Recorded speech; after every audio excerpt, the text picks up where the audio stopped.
Stay Tuned Sports welcomes you to the following presentation of a drunken degenerate watching the National Football League.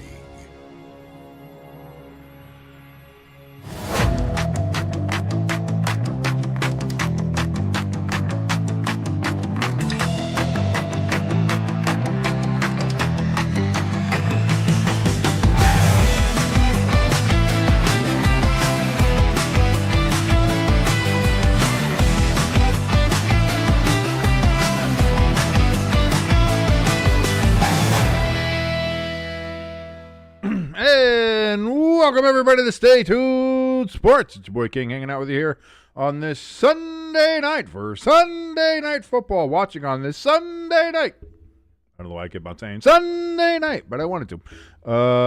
Here on Sunday night, watching the Green Bay Packers in their all-white uniforms taking on the Pittsburgh Steelers in their 1933 throwback uniforms, which I just love. I know everybody else has been kind of shitting on them. Everybody else has been kind of poo-pooing on them. But I like them. I like the 94 ones that they had for the 75th anniversary. I think that's the only problem with these. I'll be fair. I think there's two problems with these. One, they needed to switch the city crest of Pittsburgh and the numbers. They put the numbers on the chest and the city crest up on the shoulder. If you had to have the numbers on the front, which I understand that in current NFL rules, you have to have that, fine. But still, do it like they did in 94. Put the city crest there in the middle where it belongs and put the numbers up on the shoulder. Just my thought. Two, probably should have went with black helmets instead of yellow. It's a lot of yellow. A lot of yellow with the Steelers right now. So, I get it. I get why there might be a little bit of, hey, don't like it. Hey, doesn't look great. But me personally, I like it. But I like the older, weirder uniforms. I'm just a weird guy like that. So, go figure. Go figure. But yes, thank you so much for joining us here on Sunday night as we're watching the Packers and Steelers, getting ready to watch the Packers and Steelers. ELS in the chat, our resident Packer fan, great to see you. Lloyd in the chat as well. He's saying, let's go Steelers. Lloyd says hamsters got to be comatose. It depends on how I hung out with Edward a little bit today after the Giants game. Kind of needed to. So I'm going to be chilled and relaxed and doing all that here, feeling very good. ELS has his prediction is, a 2-touchdown victory for his Packers. He thinks the Packers defeat the Steelers 38-24. Very interesting. Very interesting, ELS. Let's see if that is indeed what happens. As we come to you here on this Sunday night, we come to you with some breaking news, by the way, not in the world of the NFL, but in the world of college football.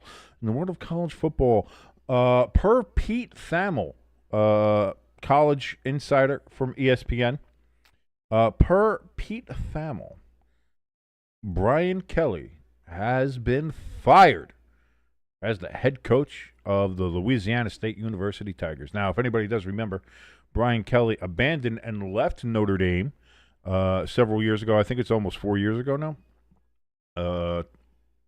And went to LSU, said he had a better opportunity to play for a national championship down at LSU. Had a better opportunity to compete and get better players and to have a better outcome down at LSU than he did at Notre Dame. Well, in that time, Notre Dame has played in a national championship. We did unfortunately lose to the Ohio State Buckeyes, but it is the one that Notre Dame has played in is far more than any national championship that LSU has played in, which is 0. They have not played in a national championship since Brian Kelly went down there, and now he has been fired after getting the doors blown off him by Texas A&M. So, as a Notre Dame fan, just saying. I'm not saying. I'm just saying. At least there's some good news. I mean, with the Giants and everything, not great. With everything else that happened, not great, but at least that. At least we have that.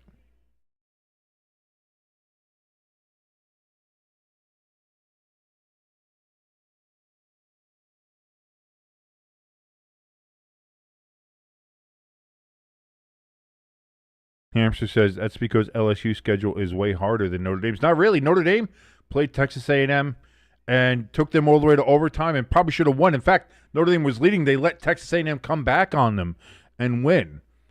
Meanwhile, that same Texas A&M team blew the doors off of LSU. Lets you know just how good of a coach and how good Notre Dame is above LSU. It really is night and day. LSU's garbage program, and Brian Kelly is a garbage person.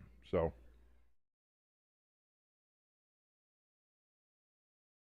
it's good to see. It's good to see. It makes me happy.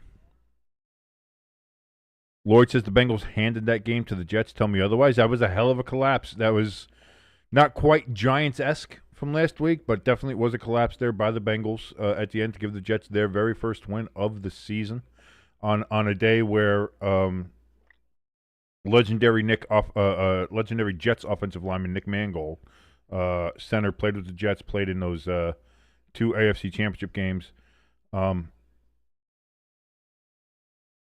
passed away today. And as you saw, we had a little bit of tribute in the beginning here for Nick.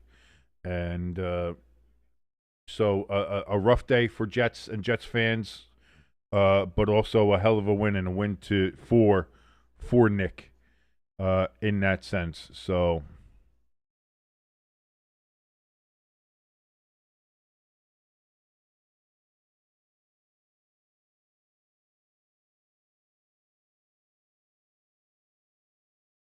ELS in the chat saying it is the return of Christian Watson. I'm excited to see him back.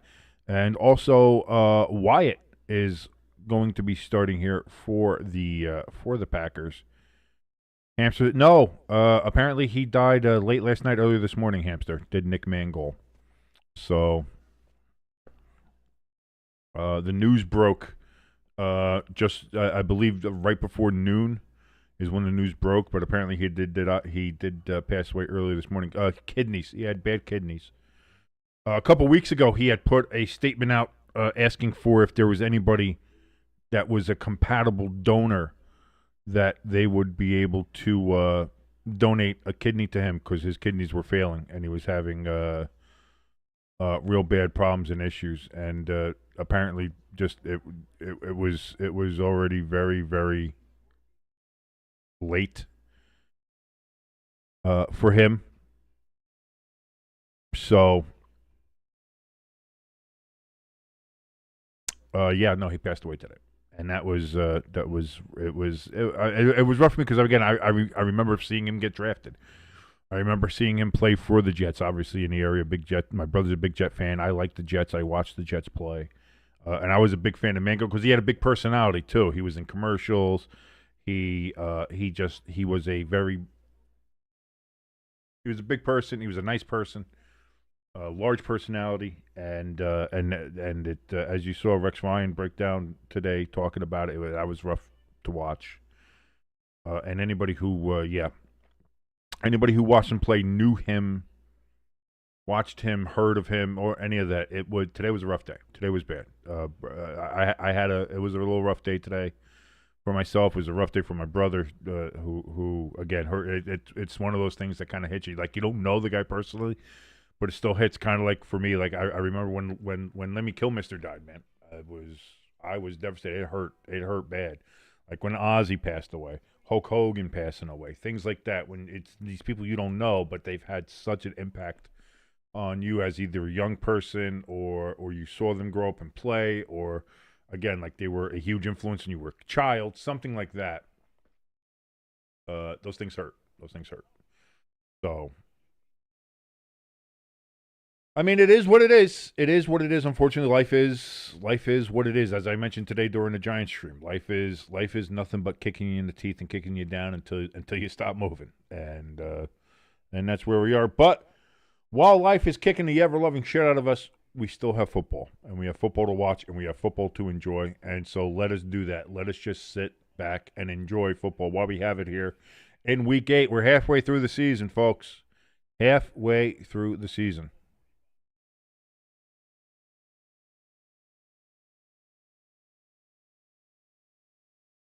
I said, Lloyd, who are you talking to? Is there somebody you're talking to that I missed it? I don't know. I missed something. I see you snapped at me. Not your fault either, brother. I don't know. Did somebody say something? Somebody do something? Oh, I don't know. Whatever happened, I certainly hope you're. I mean, I think we're fine. I didn't snap at you, so I know it's not me. I don't know if somebody in the chat did or something else happened. But here we go.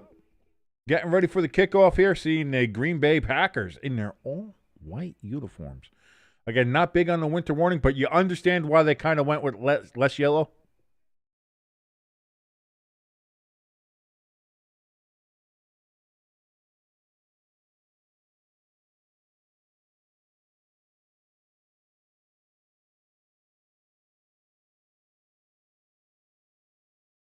Oh, yeah, earlier when you just said, oh, yeah, it's the guy, the guy. Yeah, no, I did. I kind of get it. I was like, how dare you? With respect on this, I wasn't being, I was being overdramatic, clearly, but it wasn't real anger, Lloyd. It's okay. I wasn't really, really mad at you. Like, here's the thing with you guys. Like, yeah, we play around in there, and everybody loves enjoy troll. I mean, Lloyd and Hamster love trolling everybody, and everybody does the troll and everything like that. I listen. I enjoy it too. Clearly, all that kind of stuff. Everything's fine. But if I actually get really mad at you, you guys will know. You guys will know. Everybody will know if I get legitimately really, really mad. Everybody will know. Everybody will know. And Packers, they get the ball first, and they're going to return it out to the 30-yard line. And we already got a flag, huh?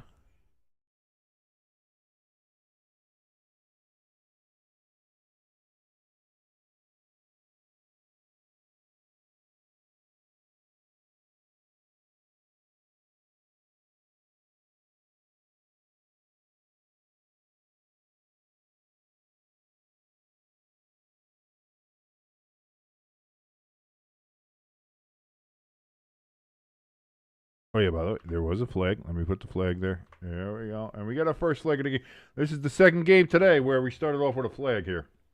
Just to start right off. Hampshire says, well, we still have 10 regular season weeks left. That's true. That's true. But for most teams, like I said, you have the byes and we have everything like that. But usually you count week 8 as the halfway point, week 8, week 9. Because, I still think on the 16-game schedule. So week 8. Whatever team was the week 8 was halfway point of the season. So I still see week 8 as the halfway point. I always have, always will. Lord says there's a time to troll and a time to read the room. Yes, you and Hamster both need to learn both of those times.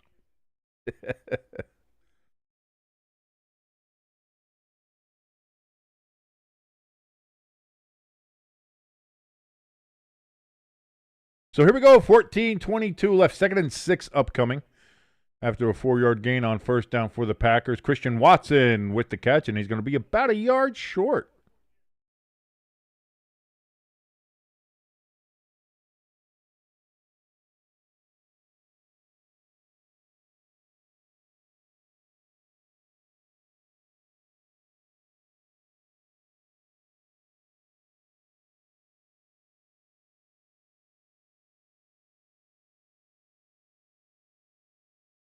Lloyd in the chat says, that's what your mom said to me last night. Well, your mom couldn't say anything to me with my cock down her throat. Watson in motion here. Love takes the snap. Looks. He's looking. Finds somebody over the middle, but incomplete. He was looking for Romeo Doubs. Could not connect. So the Packers go 1, 2, 3 and out. 4th and 1, but it would be kind of silly to go for it on your own 29-yard line.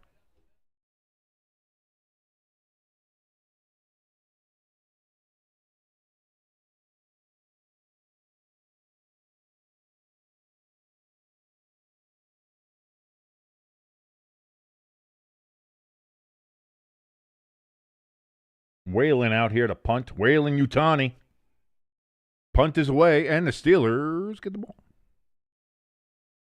Down to the 15, return to the 20, and that's going to go no further. Hamster says, go Bumblebees. Here's the thing. I was one of the few people that liked the Bumblebee uniforms that the Steelers had. And again, that's one that, oh, I hate those uniforms. They look silly. I like them. I like these uniforms. Again,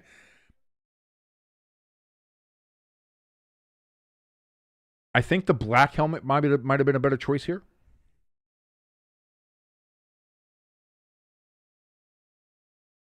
I do like the matte gold, though. That is nice. I mean, again, I like them. As throwbacks go, I like it. Handoff here on first down.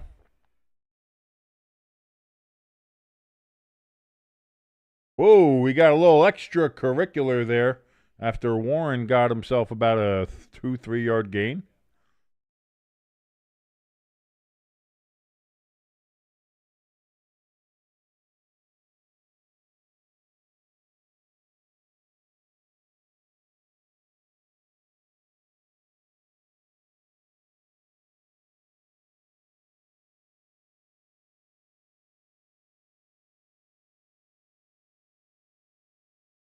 Second and 7. Rodgers under center. He's going to take the snap. Play action. Looks, throws, gets to his tight end. I'm sorry, not his tight end. That's a tackle eligible that he passed to.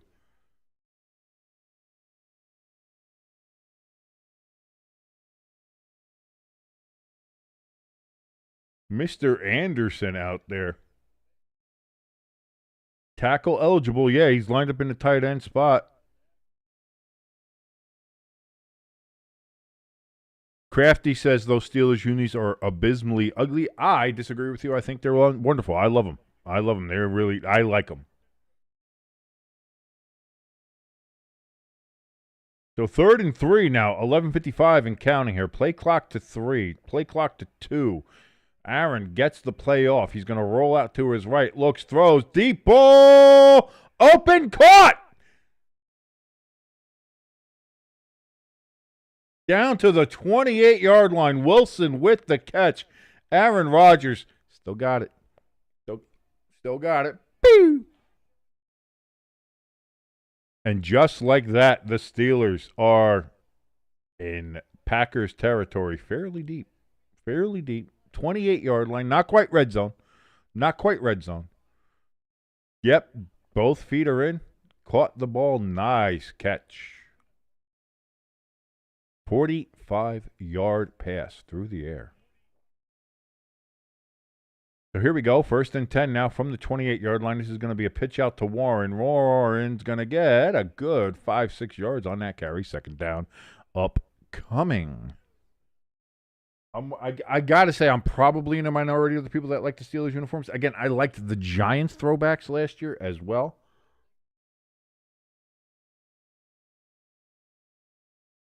I love those like 30s, 40s, like the Bears throwbacks with the stripes all up and down the sleeves and the helmet with the 3 stripes. I love that Bears throwback. I love it. I think it looks good. Lloyd says he thinks that the black helmets would have made it pop. I agree. I think I would have went with black helmets, or I would have done what the Packers did and done like the faux leather helmet. One way or the other, I would have done one of those.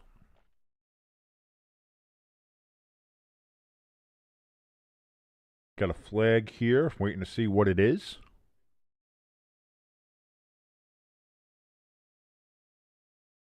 Pass interference on the Packers. I'm sorry, on the Steelers. Metcalf. Let's see. Bullying somebody? He did a quick little push, I guess. I don't know. That's a little weird. But the refs have been very weird today. If you watch that Saints Buccaneers game, obviously the Giants Eagles game, you watched any of these other games like it. The refs were weird today. The refs were very weird today. Weird is a way to put it. Bad, abysmally bad, terribly bad, abysmally. See, now I got abysmally in my head. Thanks a lot, Crafty.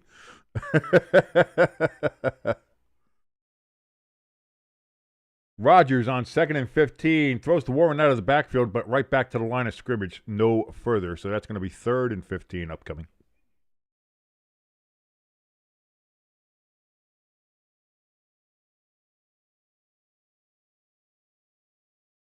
Hamster says that record will stand until about 11 p.m. tonight when the Green Bay Packers have 2 losses. Hamster calling his shot today after his Falcons got absolutely mudhole violated by the Miami Dolphins. Rodgers, he was trying to see if he could. Rodgers forgot he wasn't 26 years old anymore. But too bad your ass got sacked.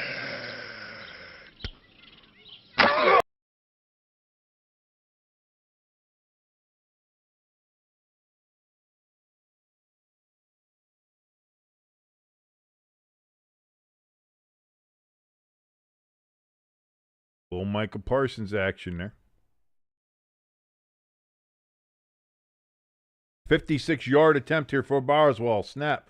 Hold. That kick is up, and it is good. I mean, it's Boswell, baby. That's the Boz. And that's going to be good. And that is now 3-0. The Pittsburgh Steelers hold a lead over the Green Bay Packers here on Sunday Night Football. ELS in the chat says, steak. Big steak. He likes the steak for the Packers. Packers steak. Big sack of cheese. Hamster says at least Bijan didn't break his ankle. No, but he did have a couple fumbles. I was going to say, Cam Scatterbo, he might have broken his ankle, but he didn't fumble the ball. So, whoopsies. You want to talk shit, Hamster? Whoopsies. Oh, that's funny. Yeah, we lost to the defending Super Bowl champions with the help of the referees. Kind of sucked like that. You got blown out by the Miami Dolphins. Let's all point and laugh at Hamster. You lost. You got blown out by the Dolphins. By Tua. You got blown out by Tua and Waddle and Mike McDaniel as a coach.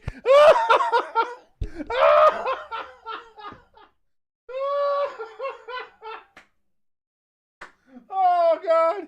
Oh, they lost to the Dolphins. They lost to the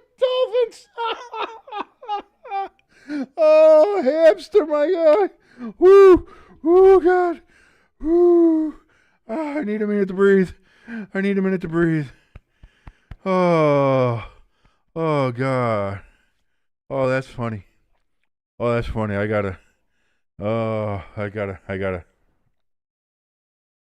that's funny. Oh. But my breath, I feel better now. Oh. Oh, look at Hamster. He's so mad in there now. He's so mad. Hamster is the definition of dish but can't take. Hamster is when you look up dish it but can't take it in a dictionary, there's the picture of old Hamster right there.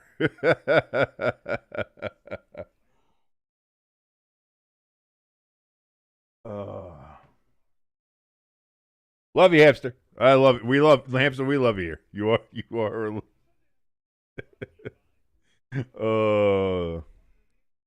Hamster has never heard of the term, of his turn in the barrel. It's always everybody else. It's everybody else's turn. Once that starts coming back towards Hamster, whoa, wait a minute. Oh, this is about you. This isn't about me. What are you talking about? Why is everybody else make fun of me? Why are you doing that? Hamster, you didn't finish anything. What are you talking about, Hamster? Oh, I love you, Hamster. I love you to death. Packers, wow, they get a pretty good return on that kick. Williams, the Mr. Gazoo number 2 there. The great Gazoo with that. I think his is even bigger than Wicks's. Jesus Christ.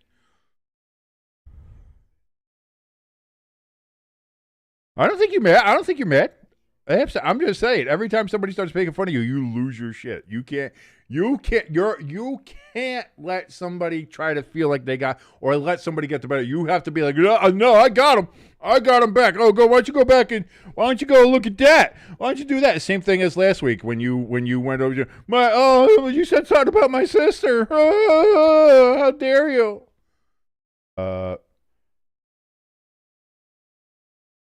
Jacobs, he's going to run out to the right here on 1st and 10. Only going to get about 3 yards, 2nd and 7 upcoming.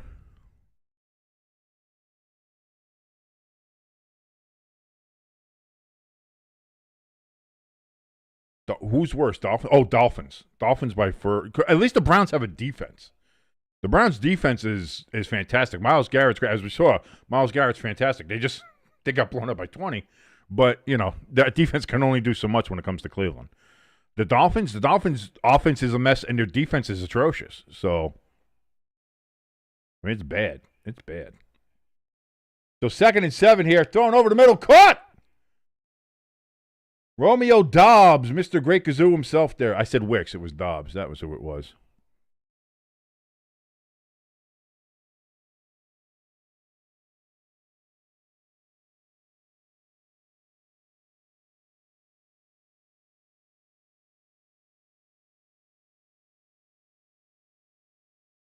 What did I do? What did I do now? Lloyd says, King, you did it again. What did I do?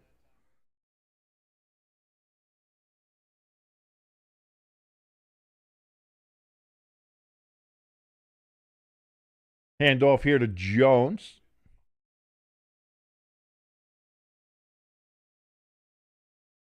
What do you get there? About 5 yards there. 2nd and 5 upcoming. Is it even real? And when it comes to hamster, I don't know if it's real or not. So I don't know. And that is what it is. And I didn't bring up the dead family member. I brought up the situation of it. So, and you know what? That's fine. Here, I got an easy way to handle all of this. I've got an easy way to handle all of this. There we go.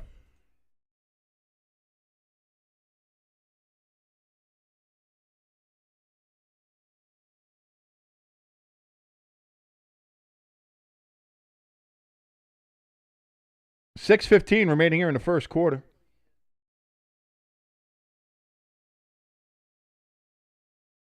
First and 10.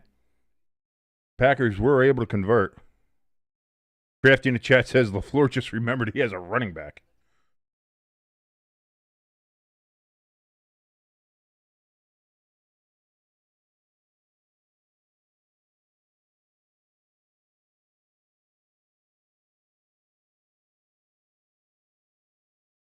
Malik Heath, he's going to get the catch out there, and he's going to get the first down and more.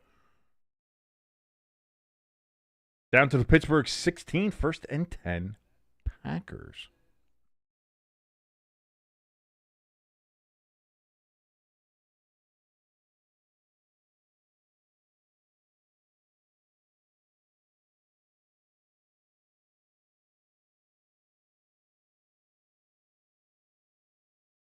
$5:16 remaining here in the first quarter. Jordan Love takes the snap. He throws out wide. That's going to be caught by Kraft for a first down and more. Touchdown, Green Bay Packers.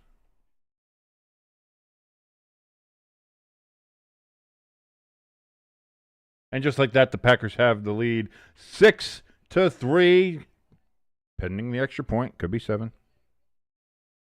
Crafty in the chat says, how about them Pats? How about them Patriots? They put it on them. Again, it looked like the Browns were going to hold with them there early on in the game in the first quarter, and then it was just then it was off. Patriots look real good. Patriots look real good this year. As a large "Go Pack Go" chant happens in Pittsburgh. Snap, hold, kick, up, good, and that's going to be a 7-3. Packers lead here at Acrisure Heinz Field Stadium. It's Heinz Field, right, guys? Like who has ever called it Acrisure goddamn Stadium? Not I. Like I hate that. It's Heinz. I mean, it's such a perfect Pittsburgh sponsorship. How or what?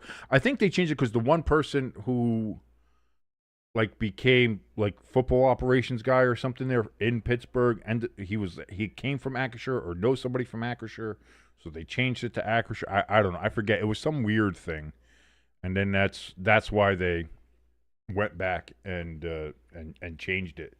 But they need to bring that back to being Heinz Field, for the love of God. Crafty in the chat says the Vrabel effect. It's the Vrabel effect, absolutely, but it's also the fact that Drake May is a great goddamn quarterback. That offensive line is putting it together, despite the fact that Myles Garrett had a record-breaking day today with 5 sacks in a game. Despite that, their offensive line has played better. Their defense has played better. They're getting production out of players that you wouldn't think you'd be getting production out of. Like I said, it's that I think that part is Vrabel. That's good coaching. That's Drake May finding the opportunities to make these guys better, get the ball in the right places where it needs to be. They still have some turnover problems. They still have those, there's little bits here and there where obviously every team has those and they can improve. But right now, man, it's hard to say that the Patriots are not a good team. I think they're certainly a playoff contending team. I'm not going to quite and go say Super Bowl contender or anything like that, but they're certainly a playoff caliber team, right? And the way the NFL has been this year, where everything has kind of been just throw shit at a wall, see what sticks, I think the Patriots have been fairly consistent as far as this season goes. Hard to say anything bad about the Patriots. Really, really, really hard to say. ELS says Tucker Kraft might be one of the best. I think so. I think he's one of the best, if not the most underrated. I really do. I really do love Tucker Kraft. I think Tucker Kraft is a fantastic, wonderful player and a great tight end there for your ELS. You got a good one there, ELS. You got a good one.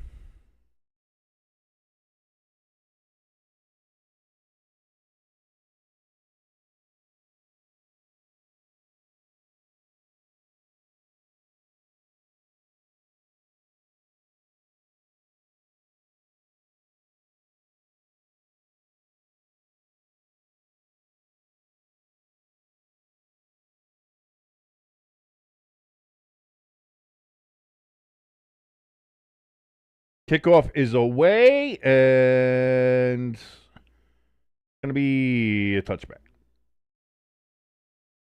1st and 10 from the 35 coming up here for the Steelers. Pecan says the Broncos are for real. Are they? They beat a bad Dallas team. They needed a once-in-a-millennium comeback attempt for the Giants last week. Now, again, they did beat the Eagles again, which they had to come back from, and it was a last-second deal, and you can talk about bad officiating or anything in that game as well. I mean, when you look at, the Broncos, I think the Broncos are okay. I think they're improving. I don't think they're I'm not going to go as far as saying they're real yet. I'm not going to go and say they're for real.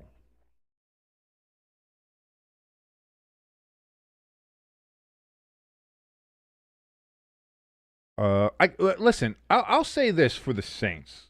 By the way, 2nd and 8 upcoming here for the Steelers. The Saints are what we thought they were.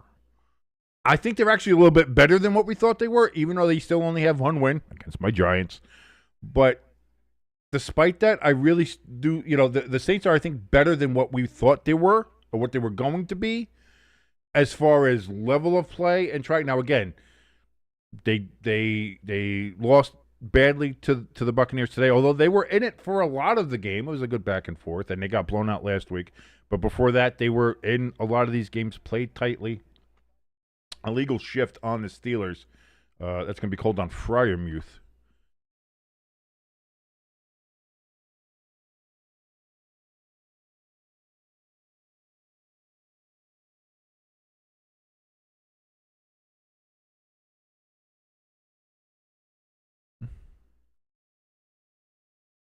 Pecan says, nope, just start Taysom Hill. I didn't think Shuck was bad. And again, I don't know how much you're looking for. Almost intercepted by the Packers on 2nd and 13, which now is 3rd and 13. Maybe should have been picked off. Oh, my goodness.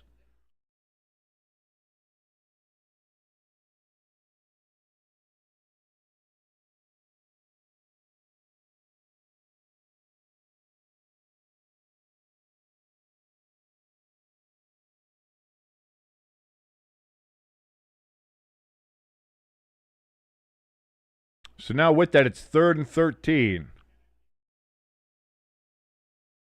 Gainwell in at back for the Steelers. Play clock to 2. Rodgers snaps. Throws. That's going to be caught by Fryermuth, but well short of the first down. It's going to be to the 37. 4th and 8 will be the spot, and the Steelers will punt. Pecan says we need a totally different quarterback. Not impressed with either Radler or Shuck. I mean, Shuck being a rookie, and we'll see. And again, it's just not only that, but it is, I mean, let's face facts, Pecan. It is a bad team around him. It is a bad team around him.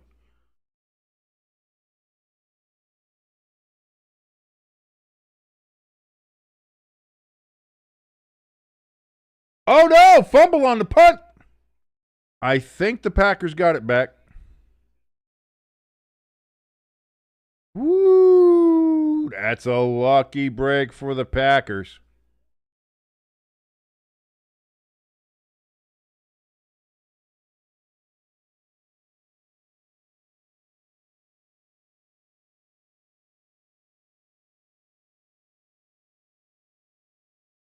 Pecan says, I just wish we'd play the Giants again and go 2-14. You would. You'd get it. You'd win it. You'd win it.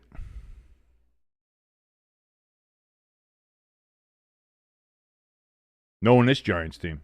Knowing this Giants team, you'd win. I mean, now, especially now, Scadabo's out. Like, again, we haven't had Neighbors now for a month. And he's gone. So we don't have Neighbors. We don't have Scadabo. We're 2-6. All that initial spark and liveliness and fun that the Giants were having with Dart and Scadabo, that's gone because Scadabo's ankle still left somewhere on the Lincoln's midfield.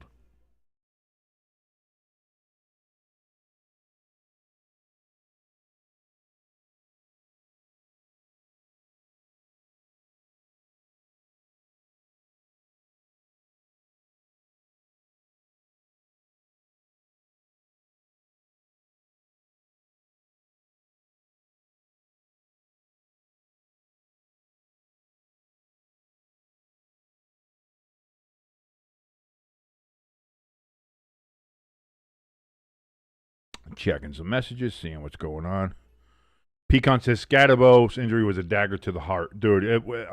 The air got sucked out, and the funny thing was, even the announcer said like the stadium, like they were in the link, obviously, but they said even the Eagles fans there, like the mood changed like everywhere. I mean, that sucked the air, and I think not just out of the Giants, but out of NFL fans because.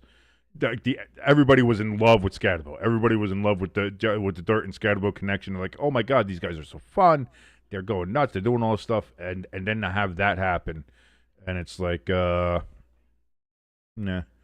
ELS says no trivia tonight, but there will be a Monday night trivia ready to go. And that's I figured with the Packers playing today, you are not going to be doing trivia. You're going to be you're too focused.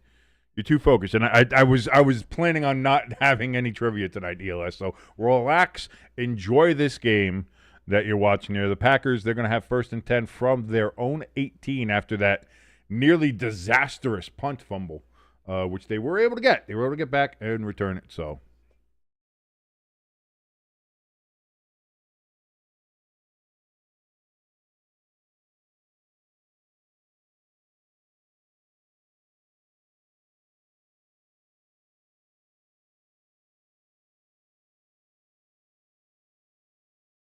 Jordan Love throws, caught. Ooh, stood up, does not get the first down, but a 9-yard gain for Wilson on 1st down. So it's going to be 2nd and 1 from about the 27-yard line. ELS says, any Packers game equals no trivia. No trivia has happened tonight. I was going to say, that was pretty well understood.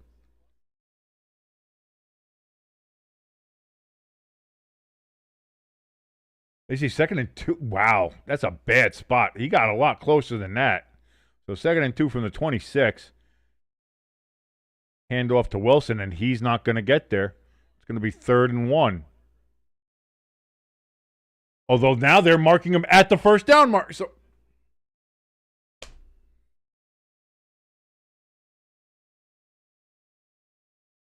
I don't. Now they're calling a first. I have lost any. How I don't. How do they? How are they? How do they? How are they calling the spots on these balls? How are they calling the spots? Because I see with my eyeballs, and apparently my eyeballs are completely uncalibrated for NFL ball spotting.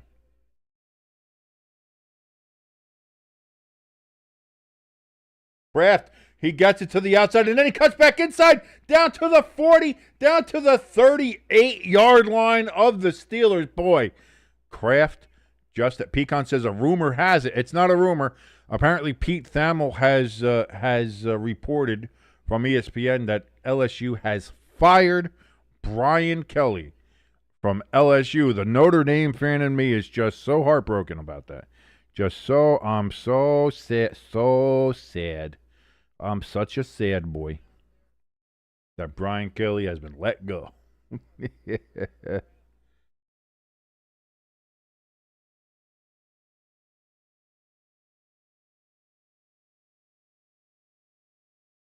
Apparently, here's the story. This does come from Pete Thamel. So here's the official story.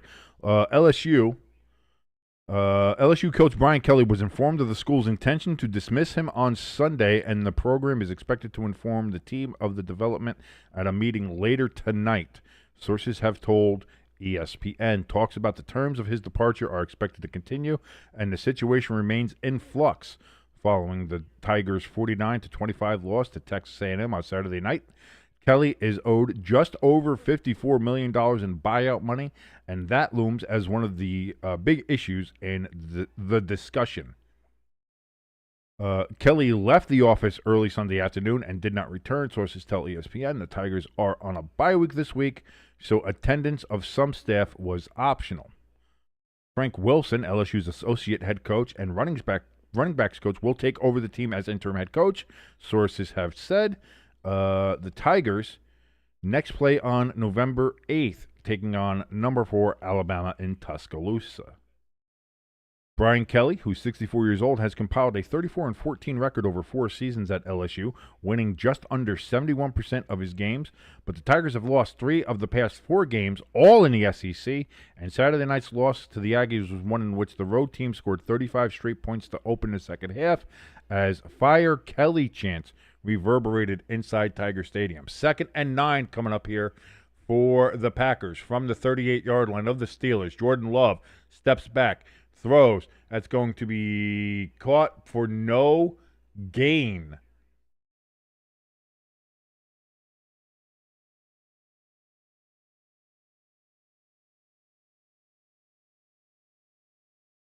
So it's going to be 3rd and 10 coming up here, and that's going to end the first quarter. Yeah, I think that's the Redskins, Crafty. Crafty had a question. He was just coming up with some trivia questions of his own here in the chat. He says, which team won 2 Super Bowls in years that were affected by player strikes? And I do believe that would be the Washington Redskins. And just like that, the first quarter is over. Packers, they have a 3rd and 10 coming up on the Pittsburgh 39. The Packers do lead 7-3 over the Pittsburgh Steelers when the second quarter begins.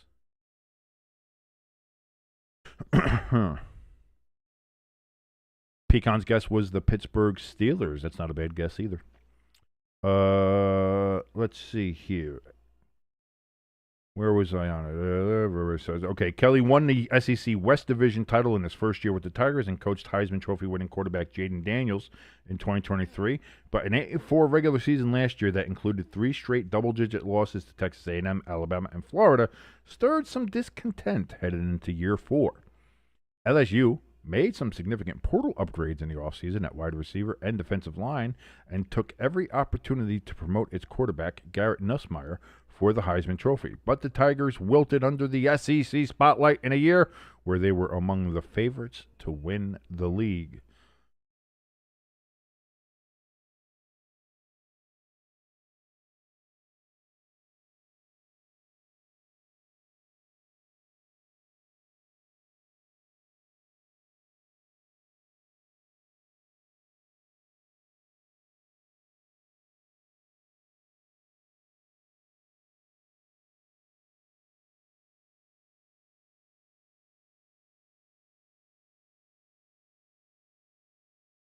So that's it. Brian Kelly is essentially fired.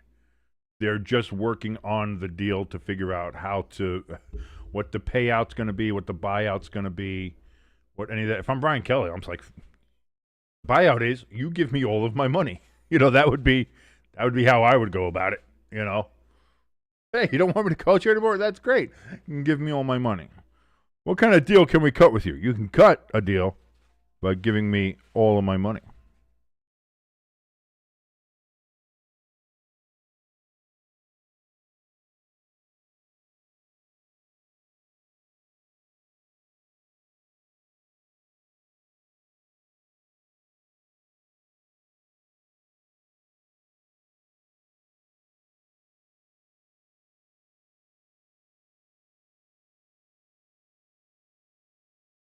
I'm trying to see any more news, anything like that.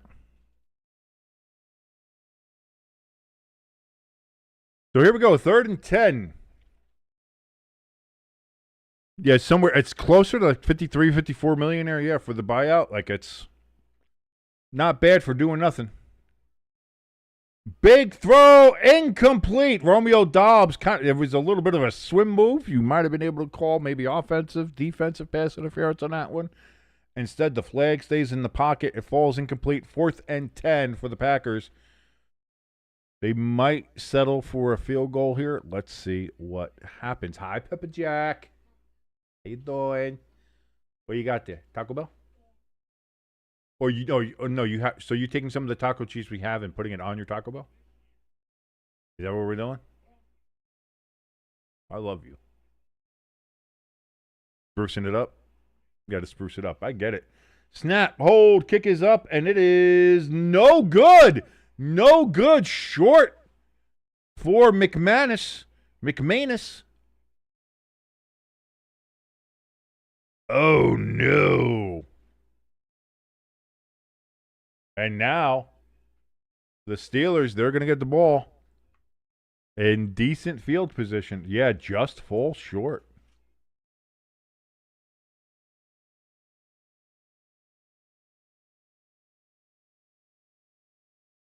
It's rare to see a kick fall short these days. It really is.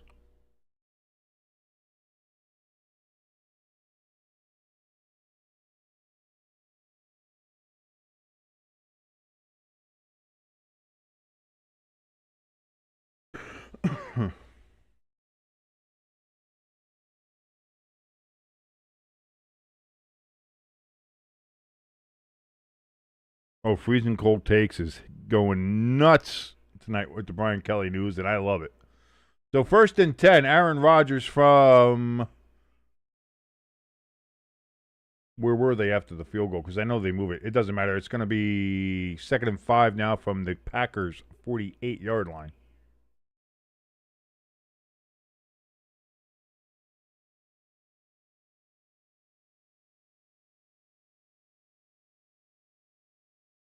Crafty in the chat says Dobbs should devote far more time to practicing catches than bundling his Guardian caps on top of one another. Gainwell with the carry, and that's going to be good for about 10 yards or so.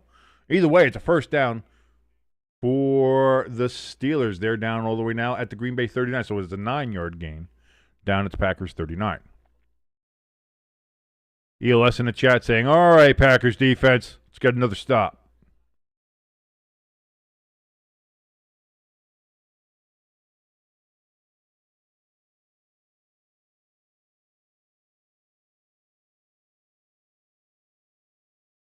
So Rodgers is going to be a pitch out to Gainwell again. That one's going to be a loss of a yard at best.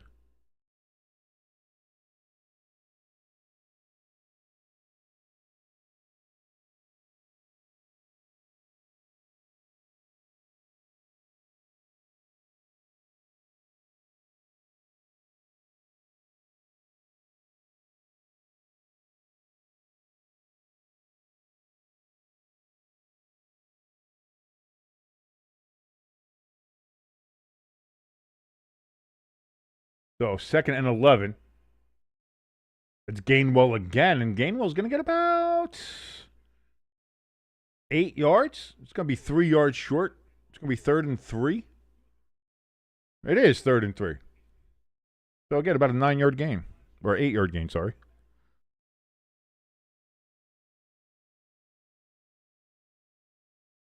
Pecan says, I keep thinking the yellow team is Green Bay. Damn Crown Royal.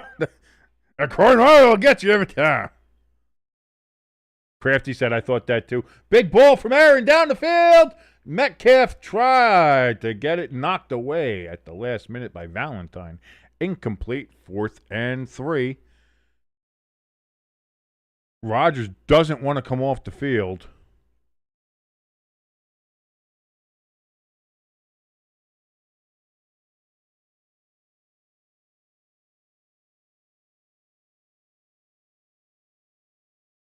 Yeah, no, good defense. Good defense will knock that pass away.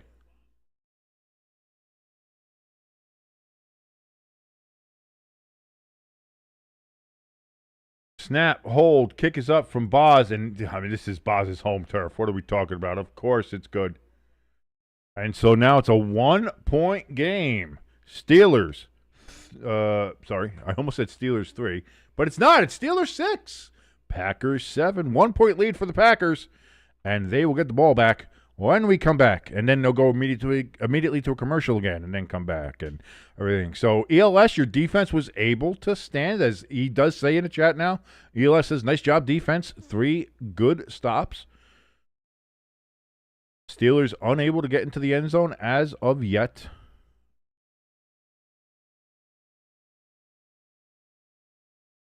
Crafty says neither of these teams are as good as their records. It's hard to disagree with that. It is very hard to disagree with that, Crafty. Neither one. I mean, I feel the Packers. Now again, if the Packers get everything working, if they get that defense working again, get Jordan Love on the right track, the Packers are a very tough team to beat. If the Steelers defense play like the Steelers defense, like we all think they should be able to play, and you have Aaron Rodgers there as well, the Steelers are going to be a very hard team to beat as well. But right now, neither one of these teams are playing up to their potential, up to how good they could be. And I think that is a big problem as well as with the season. Again, the Packers are 4-1-1, should be 4-2, let's be honest. And have shown massive inconsistency, mostly on offense, but on defense as well. They let the Cowboys run roughshod all over them when we thought that was going to be the strength of that game for the Packers.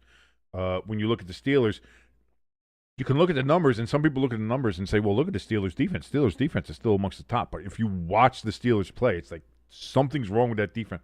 They got carved up by Cincinnati last week, a Cincinnati team that lost to the Jets this week, just pointing that out.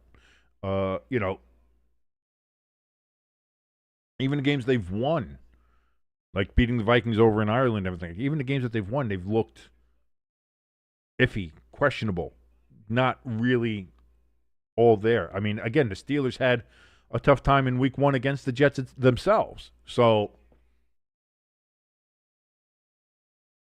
for the Steelers, I think it's the defense that really has to get back on track. For the Packers, I think both sides of the ball mostly, but you'd like to see Jordan Love get a little bit more on track and improving again, kind of like how he was in 2023 and a little bit into last year. Towards the end of last year, he kind of faltered a little bit, I think. ELS says the Packers defense looks better than last week against the Cardinals. And right now, you've held the Steelers to 6 points. I feel that's pretty good. Packers take the kickoff up to the 26-yard line. That's where we'll be returned to.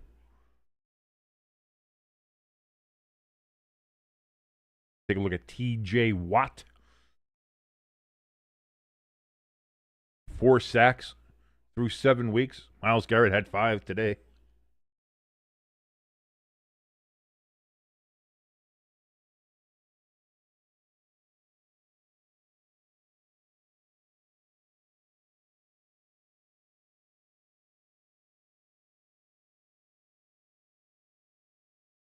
Jordan Love, big ball on first down. Dobbs was out there.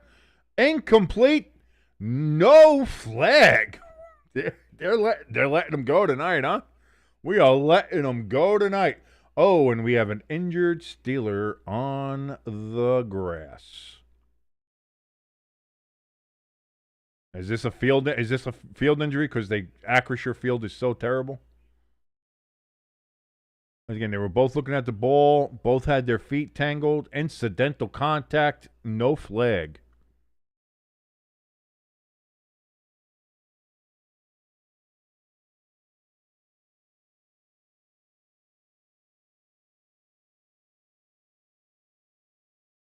I wonder if that injury to the Steelers lineman is field related.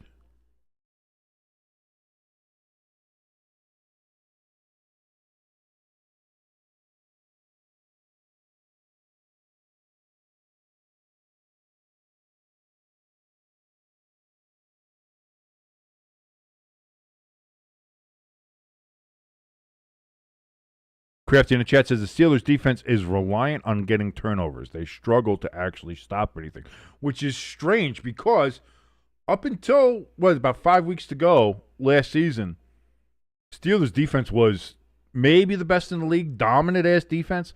And then those last 5 games, they got tore up, and the Steelers lost all 5 games, and they limped into the playoffs and then lost.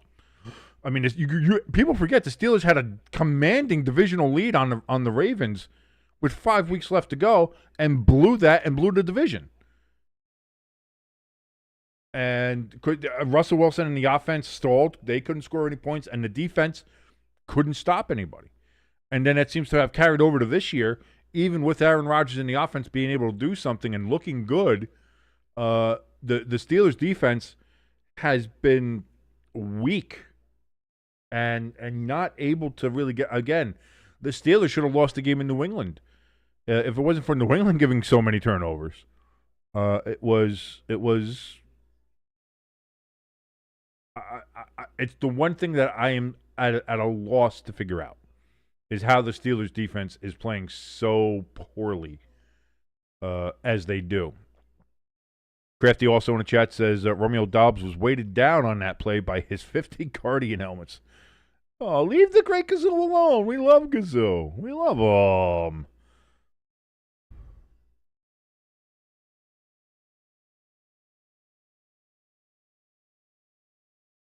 ELS giving us some facts here about Drew Meestermaker. Hey, Meester, you gonna make me Meester? Drew Meestermaker never started a varsity game at quarterback in high school, was a 0-star recruit, and decided to walk on at North Texas. Go Mean Green! The freshman now leads the country in passing just through for a school record. That's not how you spell that through. THREW. Just through for a school record 608 yards, and he has the Mean Green at 7-1. Go Mean Green!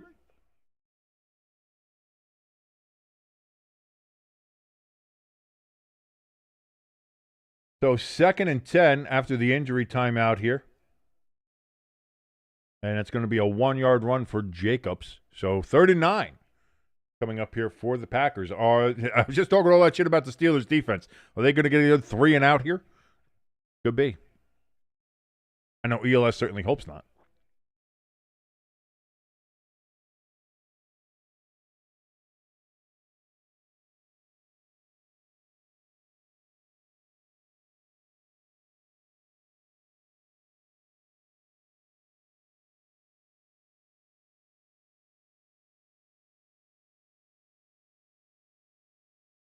Jordan Love steps back, looks, throws, hit as he throws, incomplete, and now they're going to throw flags.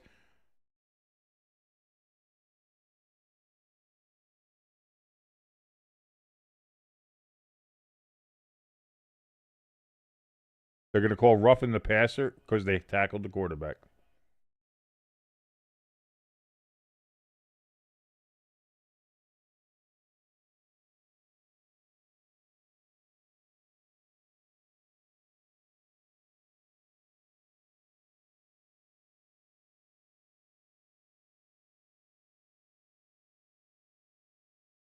They picked up the flag. They were going to say it was an illegal high-low. There was a flag for holding, and they declined it, obviously, so 4th down and 9. Oh, wow. Yeah. Oh, that's like a face mask. Yeah, Jesus. Oh, it was illegal hands to the face, not holding. Either way.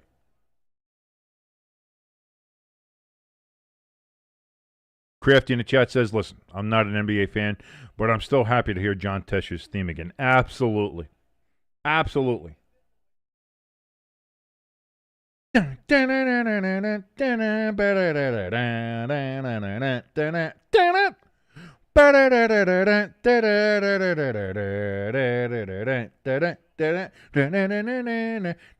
punt is away. The punt is away, and now it's caught at the 20-yard line. Yes, it is. And returned up to the 35 for the Steelers. Sorry. I get lost sometime. Crafty in the chat says the refs got a last-minute Venmo. No, that was the Eagles game. That was the Eagles game today. What a shit game that was. And I was like, boy, refs can't get any worse than that. And then I turned on the Buccaneers-Saints game. Wrong. That game was terrible. The Buccaneers had a scoop and score called back because the referee said, the play there was an inadvertent whistle blew the play dead, so it was a fumble recovery by the Buccaneers, but not returned because he wasn't touchdown, anything like that. Went back and listened. There was no whistle. It was no whistle whatsoever. And the Superdome was quiet because the Saints had just fumbled the goddamn ball. So, I don't know where they said they heard a whistle, but there was no inadvertent whistle.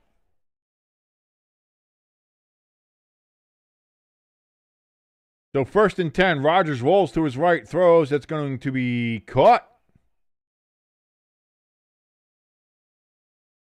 Ben Skoranek. Haven't seen that name in a minute. 1st and 10, up at the 48.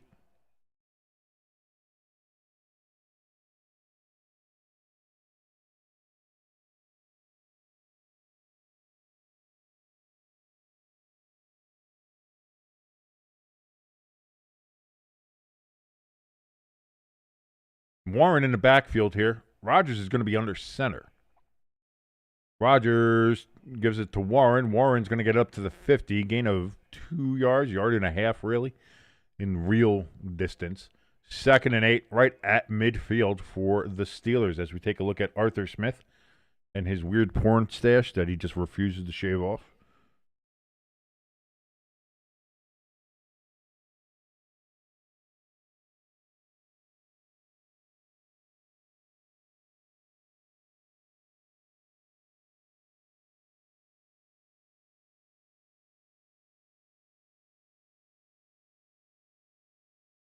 Rodgers takes the snap. He's going to roll out to his right again. Throws, and he just throws that out of bounds. So it goes from 2nd and 8 to 3rd and 8 from the 50. Crafty in the chat says the Saints used to have a fan who dressed as a giant whistle. I made a loud whistling sound that could be heard. Yes, Whistle Man. I don't know if he still goes to the game. Is he still with us? I have no idea. But I remember Whistle Man. Pecan would know Whistle Man. It wouldn't surprise me if Pecan was Whistle Man.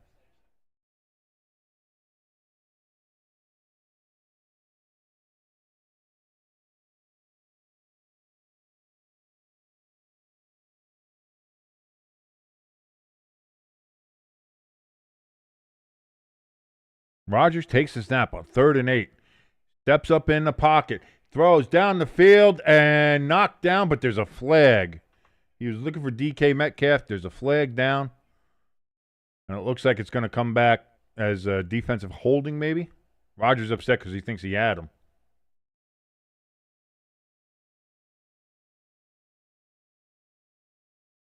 So that's only 5 yards, but it is an automatic 1st down, Steelers.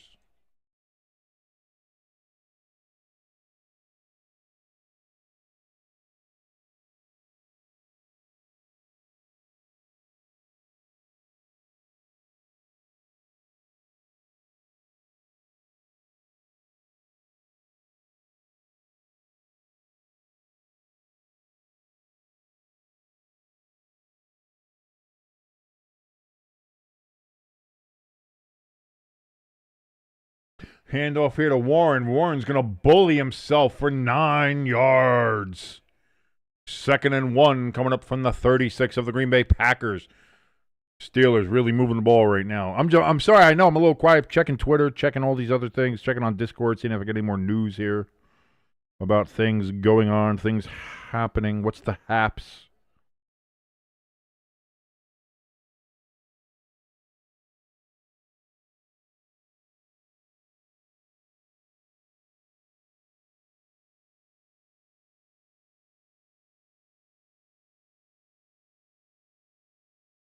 Hand off to Warren, and he gets about 6 yards and then immediately knocked backwards on a hit, but still gain of 6 yards.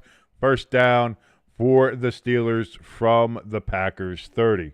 As we take a look at Warren here doing some drills on the beach, in the water, on the sand.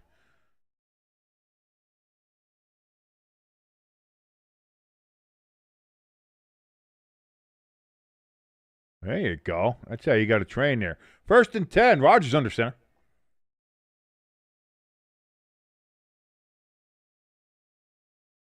Man in motion. Going to be handoff to Warren, but this one's going to be sniffed out immediately. Loss of 5 on the play. Egbare, whatever. However the hell you say his name. He's in for the, not sack, but a tackle, 5-yard tackle, 2nd and 15, now coming from the 35. Thank you so much for joining us, by the way, ladies and gentlemen. My name is King. This is Stay Tuned Sports. If you like anything that you're watching here, and I don't know why you would, but if you do, please hit that like button, hit that share button. And if this is your first time here, hit that subscribe button. Help us on our way to 1,000 subscribers and hopefully being monetized by YouTube. Also, if you want to help us out in a little bit more direct fashion, as the Steelers have about no gain on 2nd down. So it's going to be 3rd and 14. They're going to give them a little bit. They're going to give them like half a yard. So 3rd and 14 coming up here for the Steelers. If you want to help us out in a little bit more direct fashion here on Stay Tuned Sports, a link for our donation station and our merch store in the top of the chat and in the description below this video. If you want to go ahead and donate any amount of money to us, you can do that at the donation station. Donate more than $110. You get your name in the ticker. Right now, the leader in the clubhouse is Pecan, as you can see, with $110 donated. You want to get in there? You go ahead and donate more than $110, and your name will be in the ticker. Thank you so much for any amount that you donate as well. And plus our merch store, you buy new stuff, you get stuff. It's like donating, except you get cool stuff in return. On 3rd and 14, it's going to be a gain of about 12, maybe 11 yards. It's going to be short. Actually, they say it's a lot shorter than that. It's 4th and 5, so it wasn't nearly as many. It was actually only 8 yards they gave him. Weird. So out comes Boswell again to give the Steelers the lead.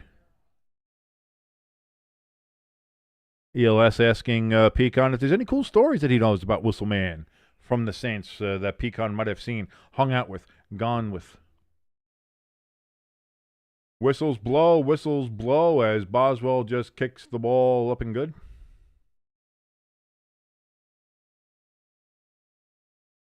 Oh, false start on the Steelers, so they're going to move him back 5 yards, makes it 4th and 10 from the 30. Ooh, makes it a little bit more spicy for Boswell here.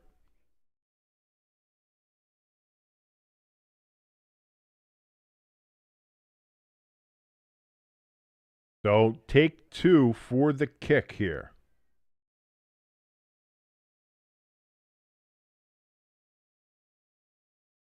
Snap, hold, kick is up, and it's Boswell, ladies and gentlemen.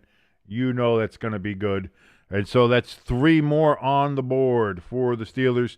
And the Steelers have the lead by 2 points, 9-7, right here on Sunday Night Football over the Green Bay Packers. Crafty says, whistles blow, just like both of these particular offenses tonight. Tonight has been a defensive struggle. I will say that, as we have the 9-7 lead here in the second quarter. We got 5:52 remaining here in the first half. Will the Packers be able to do anything on this drive? Get some points and maybe get the lead back against the Pittsburgh Steelers. We're going to find out in just a little bit when they come back from this break on NBC and Peacock. ELS trying to encourage his boys, encourage his Packers, saying, all right, Packers offense, get some points. Let's get this lead back. This is why ELS would make a fantastic head coach. He knows what to say, how to say it, at the right times to say it, and how to say it. That's why we love ELS here, ladies and gentlemen.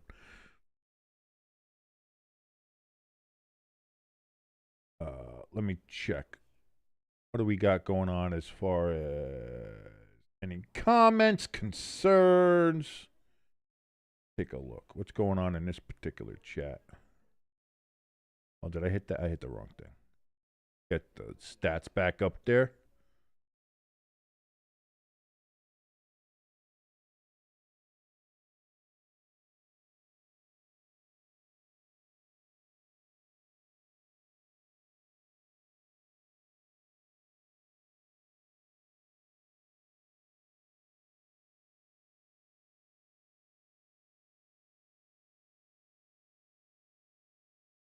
What's this?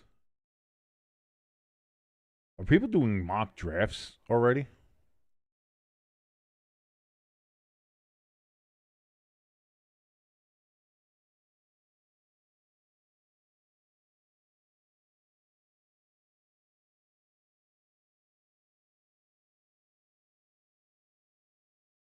I need Jordan Love to do terribly, by the way, as I'm in a fantasy matchup right now with ELS, and he's got Jordan Love as his. I still have 2 players to go. I still have Rashee Rice and Bill Krosky Merritt to play tomorrow. So I'm hoping I can build up some points, but I need Jordan Love to have a really bad game. So if he could throw a couple picks here, really get that score down, I think that would be great. I'm sorry, ELS. Listen, in the world of fantasy football, you know, got to root for my guys, you know? I got to root against your guys. And your guy just happens to also play for your team, but nothing I got to do about that. ELS hoping for a little J-Love magic, as he says here in the chat.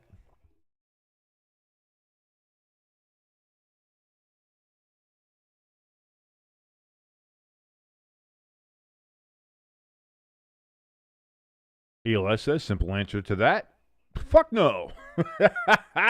We'll see.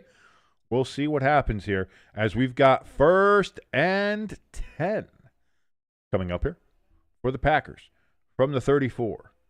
Love is going to go back. He's going to throw. That's going to be caught by Fitzpatrick, the other tight end who's not Kraft.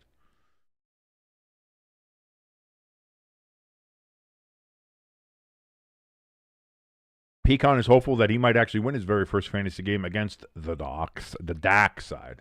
I almost said the dark side. I was like, oh, it looks like dark side. It's like, no, it's the dark side. The dark side. You gotta lose against the dark side, eh? So dark and mysterious. The dark side. 2nd and 6 upcoming here for the Packers. Love is in shotgun. Hand off to Jacobs, and he's going to get 3 yards. 1, 2, 3 yards, about 3, maybe 4. Looks like 3 to me. Pardon me. And it is. Goes from 2nd and 6 to 3rd and 3.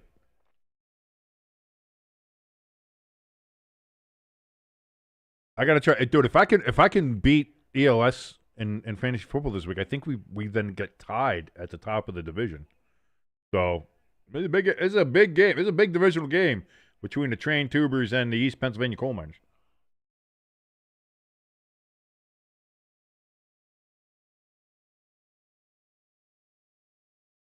So Love on 3rd and 3 throws over the middle.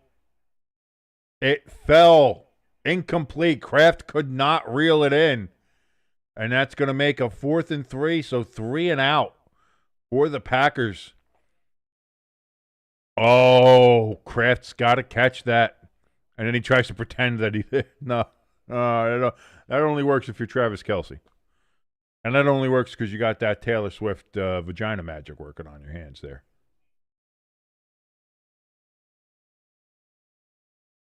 So 4:13 remaining. Oh, the Packers have a timeout down. Missed that. I missed when that happened. No idea when that happened. That's what I get for not paying attention. And the punt is away.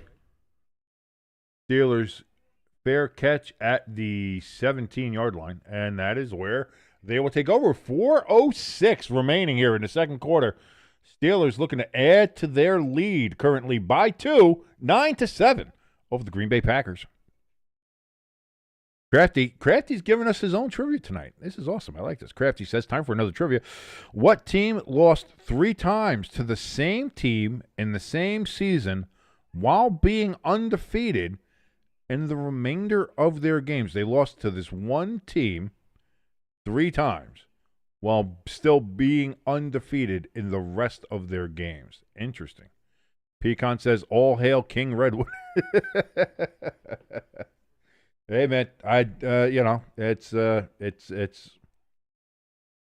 Travis Kelce lived a good life, man. He's living a good life right now, man. It's hard to hate the guy. I don't hate the guy. I always liked him as a tight end, and now he's putting in the work on Taylor. So good for him. Good for him. Back to Crafty's question here. What team lost 3 times to the same team in the same season while being undefeated in the remainder of their games? This is going to be like one of those weird ones. I'll say, and I don't know why, but something tells me, like, weirdly, it was like the Jets against the Patriots. What was that, 2009, 2010, that time where they were going to the back-to-back game. I think the Jets beat the Patriots in both games in a regular season and then beat them in the playoffs. Meanwhile, the Patriots had won all the other games, but they just didn't beat the Jets that year. Like one of those things. And it's weird to say that because you'd ask most people, you'd ask ELS right now, and he's like, oh, the Jets have never won. Oh, there was a time, there was a brief time, ELS. There was a brief time where the Jets were a good team.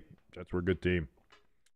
But I'll say that. I'll say the Patriots lost 3 times to the Jets, but went undefeated the rest of the season.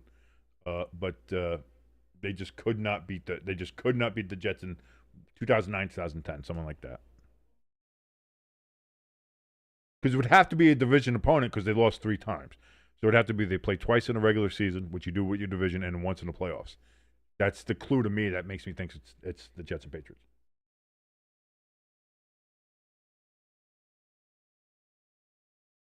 That was not that the Giants were never that good.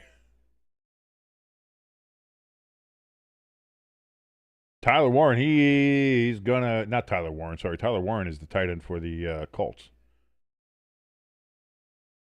Either way, that's going to be an 11-yard gain on first down for the Steelers. They go from the 16 to the, oh wow, they say he's a yard short. I thought that was a first down.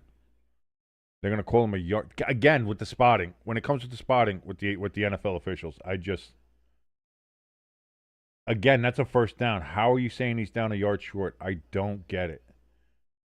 2nd and inches they're going to call here from the 25. Rodgers under center. Going to be another pitch out here.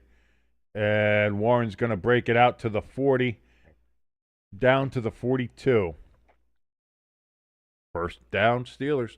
Steelers seem to maybe have found something here with Warren, this running game, and carving up. It seems to be these sweeps out wide with Warren. He's able to beat everybody from the Packers to the edge, and once he gets that edge, he's gone for at least 10 to 15 yards, seemingly on every one of these carries.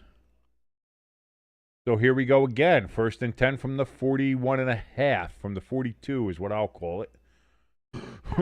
Rodgers calling out different protections on the line. Still under center. Quick throw. And that's going to be good for about 7 yards on first down. 7-yard throw from Aaron Rodgers out of the backfield. 2:26, 2:25, 2:24 remaining. Will the Steelers run another play before the 2-minute warning? It does not seem like they're in too much of a hurry. 2nd and 3 upcoming. Now getting into the huddle. They break the huddle with 2:12, 2:11, 2:10 remaining. The clock is at 2:05. Will they snap the ball? They do. Hand off to Gainwell. He bumps it out to the outside, to the right this time, not the left, and it's going to be a first down and more. And with 1:57 on the clock, we have hit the 2-minute warning. Now from the Green Bay 37 is where the Steelers will come back and try to finish this drive and put more points on the board before halftime.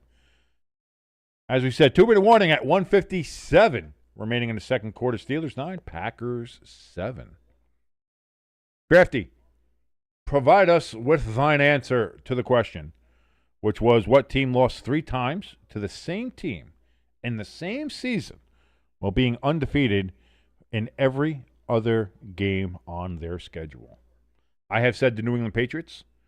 I do believe that was either in 2009, 2010, 2011. That time, those 2 seasons where the Jets went back-to-back.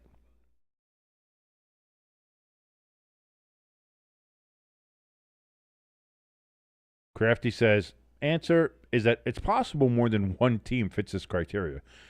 But the only one that he knew of offhand was the 1999 Jacksonville Jaguars. They only lost 3 times that season, twice to the Titans in division, and once in the AFC Championship game. The one team that kept the Jaguars out of the Super Bowl in 1999. Interesting. Well, we can always do a quick look here, which I might do, and see.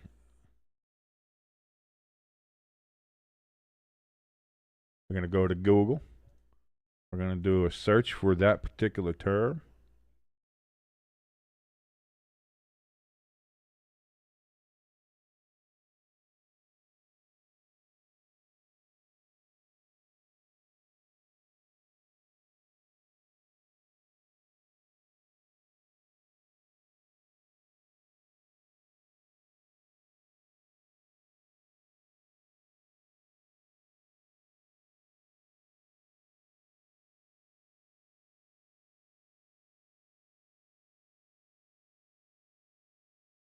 I think you're right. Crafty. I think it was only the Jaguars. That's a good call.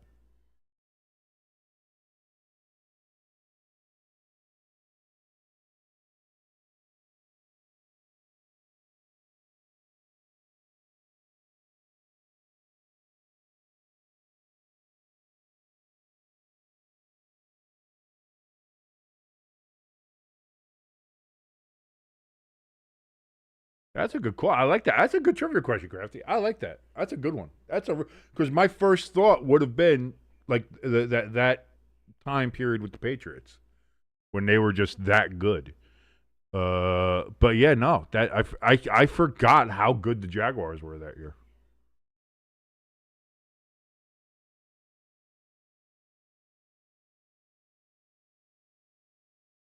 One-yard gain, if that, for the Steelers here on first down coming out of the 2-minute warning. Second and 9 from the 36.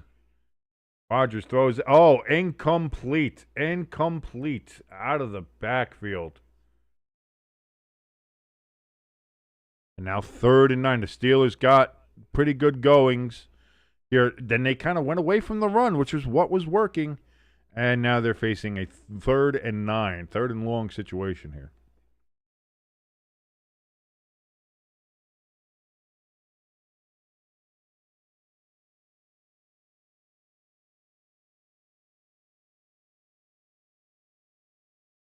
Rodgers got trips to his left. In shotgun. Play clock down to 2, down to 1. They get it off. Rodgers, quick throw. And there are flags everywhere. It was a short throw.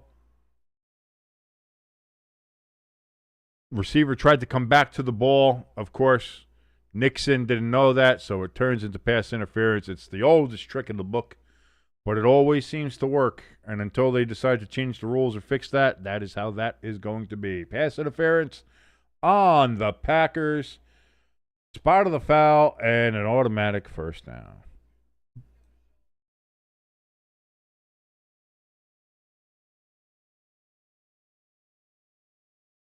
And that's the thing. Nixon never really got around, never turned his head.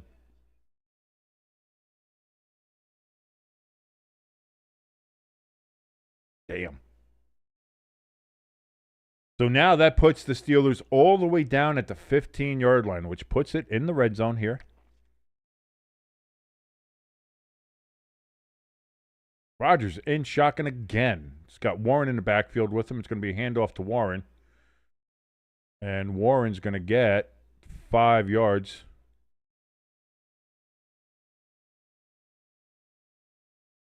Well, he fell a little short of that. I thought he was still pushing. He was already on the ground. So that's only going to be a gain of 3 yards. 2nd and 7 from the 12 now. He says, the old Derek Carr underthrow pass interference technique. He's the martial master of that. Under a minute, by the way, 48 seconds remaining here in the second quarter and running. Rodgers under center. Rodgers is going to naked bootleg out to the right, throws. That's going to be caught by Metcalf for a first down at the 2-yard line. Out of bounds, stops the clock, 1st and goal, Steelers.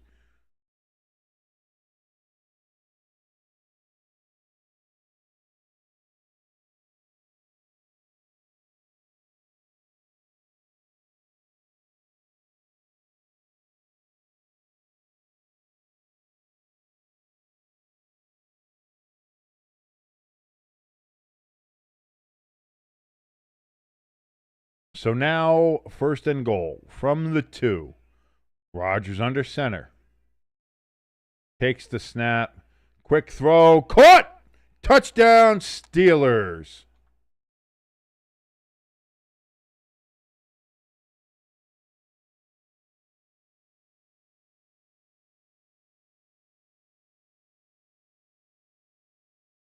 That's the way, if you're the Steelers, you wanted to end that half.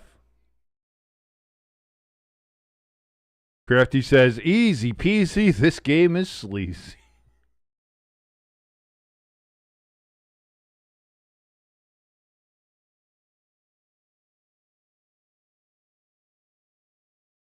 So if we're going the 2-point conversion to make it a full 10-point game, snap, hold, kick is up by Boswell, and it is gut.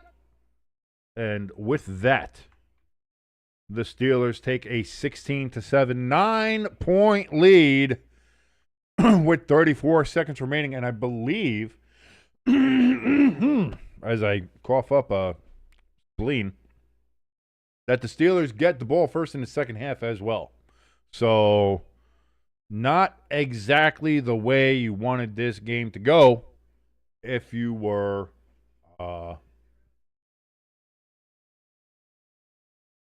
if you're a Packers fan. If that's what you were looking for. Not the best. Not the best outcome. So now we'll see. Can the Packers do something in these last 34 seconds in this half? Maybe get in field goal range, at least put a field goal up there. You put a field goal up there, it makes it a 6-point game again.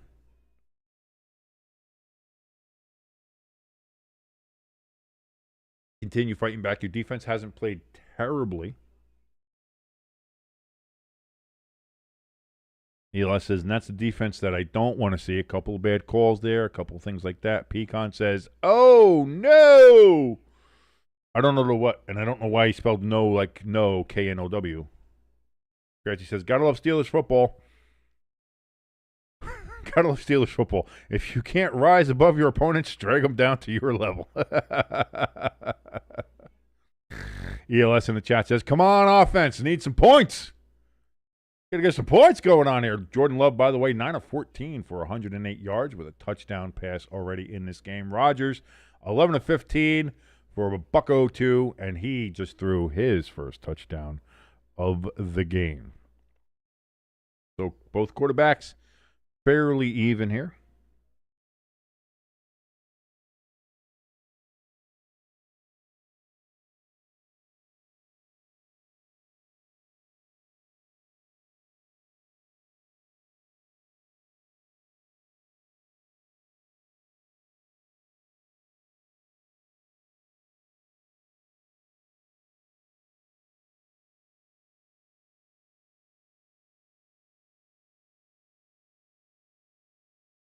By the way, here's some of the latest numbers.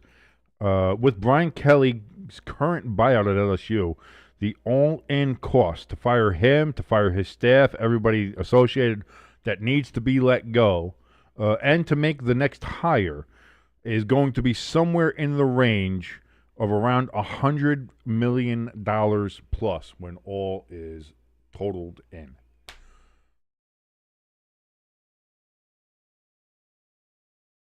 And that's state college, so that's state money. That's taxpayer money that's going there. That's great. That's all good times.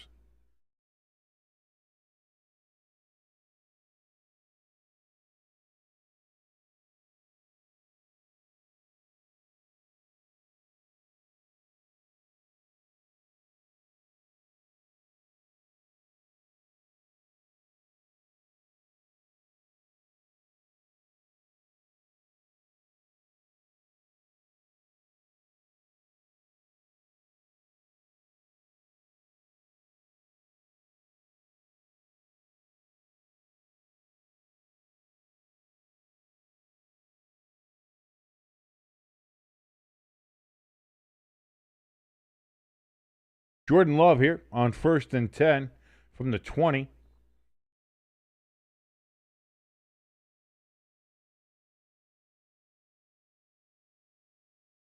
Jones is going to get a gain of about, not, they're going to call 8. That looked like 9 yards to me, but what the fuck do I know? But he gets out of bounds, saves a timeout there. The Packers have 2 timeouts remaining, 27 seconds remaining. They're on their 28-yard line. Packers are averaging 6.1 yards per play, still now trailing by 9 to the Steelers.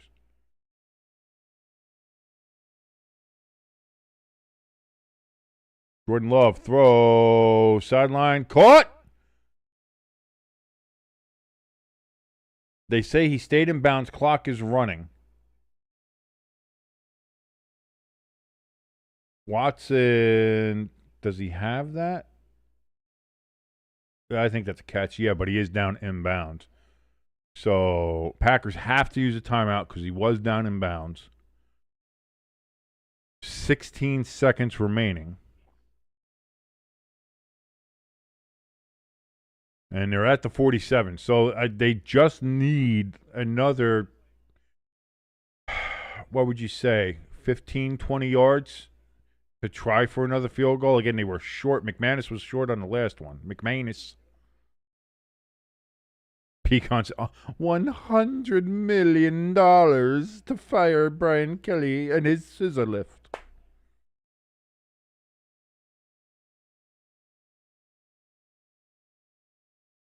First and 10. Love steps up in the pocket, gets it to Jones, and he's going to be brought down inbounds. We've got a flag down, however.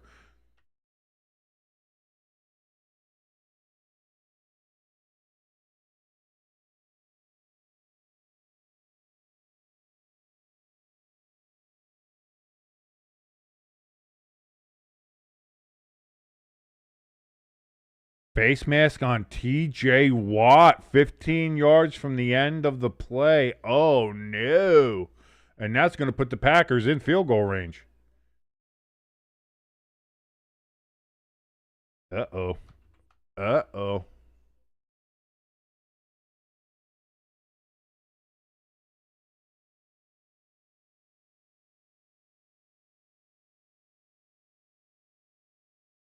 So now 12 seconds left. The ball is at the Pittsburgh 36-yard line. Packers have 1 timeout. I think you can try something, maybe get a little further down, see if you can get it into the end zone. If not, try to get a little bit closer for your kicker. Love steps back, looks, throws over the middle. That's going to be caught and dropped for a 9-yard gain. And that's going to bring it down to 3 seconds, 2 seconds, and the Packers will take their final timeout.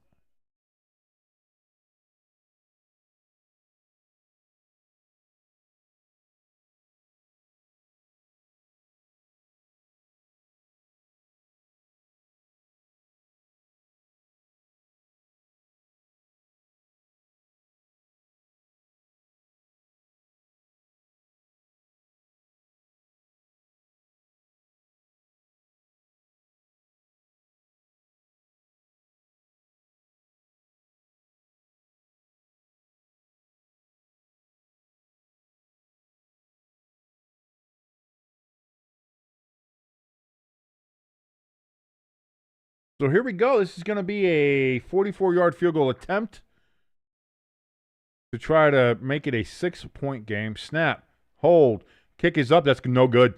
Missed it wide. Wide left. That was so far wide left it tried shooting up a school.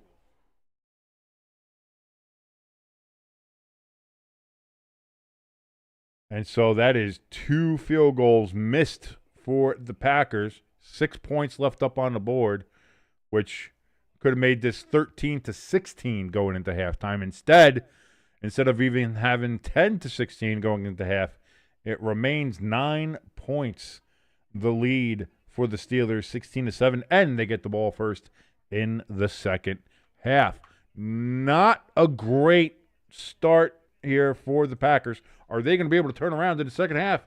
Are the Steelers going to be able to put them away and make this Sunday night game over before we even realize it? I don't know. Pecan says, oh no, and ELS says, fuck. That lets you know how things have been going. ELS wants to know, where's Lucas? We need him.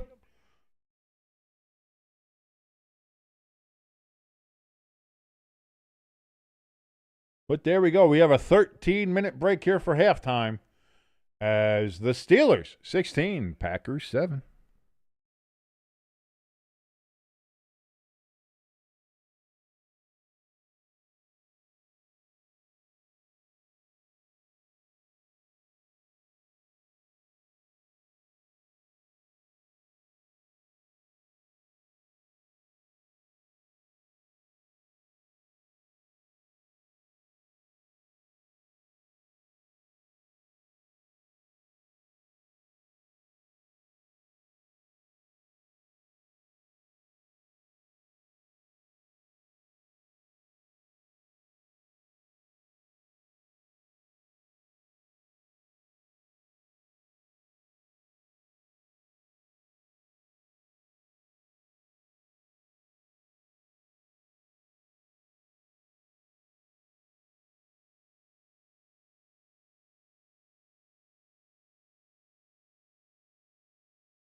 Just looking up, I'm trying to find more news about this Brian Kelly stuff. I'm trying to find more stuff here to see if I can, because this is fun for me now. Being a Notre Dame fan, seeing all this, it's just fun. It's just fun.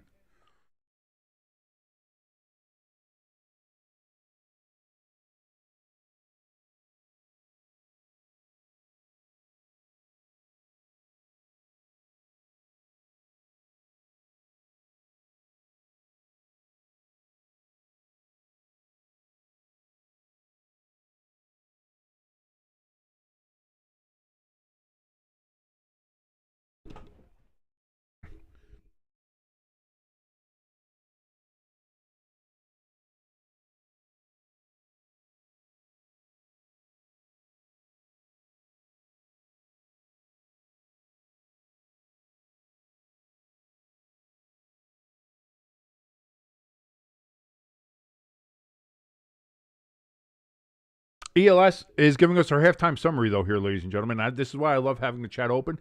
Chat is open. You want to come in, join the community, say hi, say hello, say how you doing. Let your voice be heard. Let know what you want to say, what you want to think. How'd your team do today? What do you think of this game going on? What do you think of what happened with the officials? Anything like that. Really anything.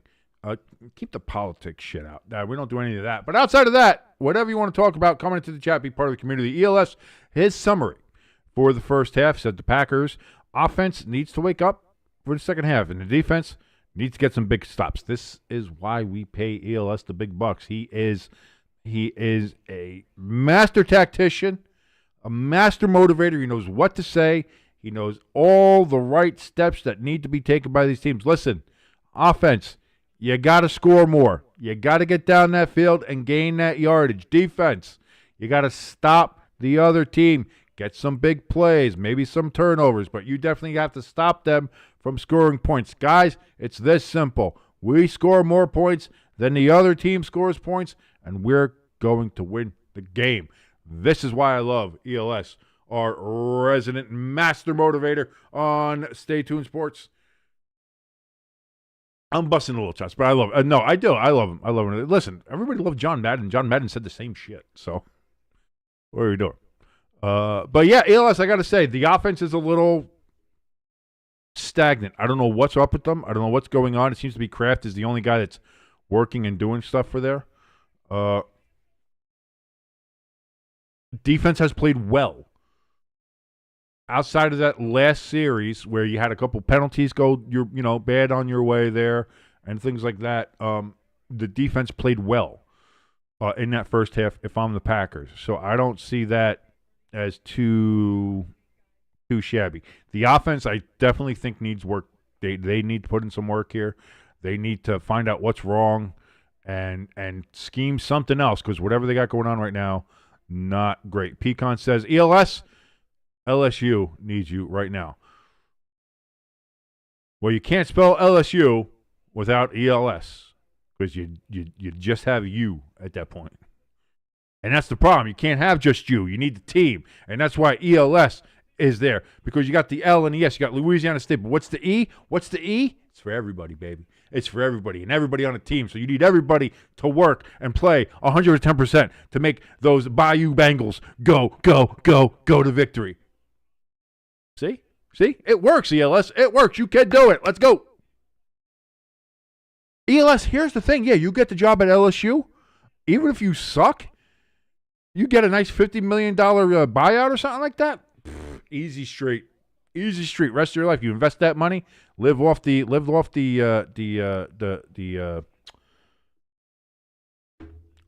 your investments there. You live off that. You don't even have to touch the principal. Leave that there. Set for life. ELS says so. King thinks I'm a John Madden long lost cousin. Maybe you are. You don't know. You got to 23. Oh, don't do 23andMe because they're closed down. I think they sold all their DNA information to China. So maybe not that. But yeah, check out. Look up your DNA. See if you got a little John Madden and you boom, tough acting to acting.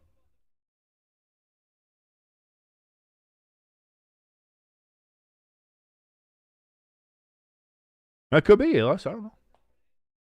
I know my niece is a descendant of Pocahontas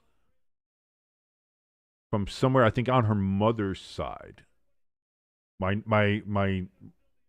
niece that is from my brother's marriage. So from my ex-sister-in-law's lineage, apparently on the genealogy goes back. Apparently she's descended from like Pocahontas. So you never know who you find. You never know who you're going to find.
Pecan in the chat, he says, hey, I'm royal. I got Crown in my DNA. Crown Royal, baby.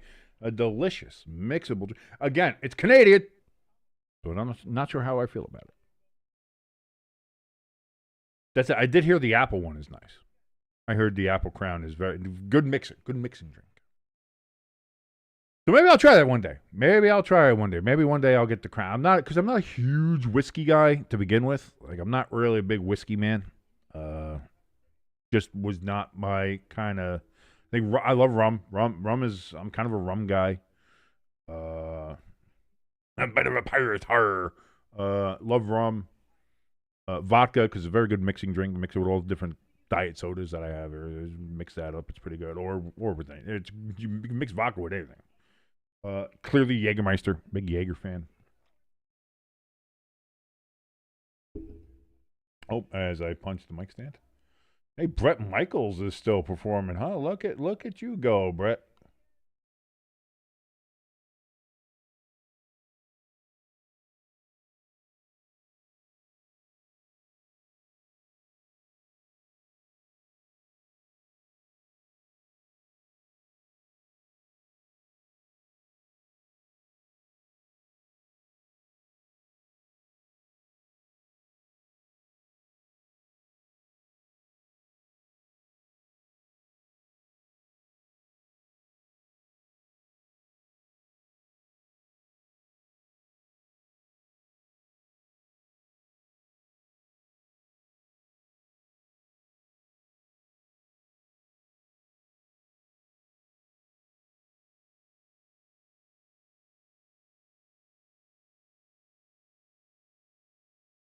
ELS says apparently Dr. Pepper Zero Sugar is in my DNA.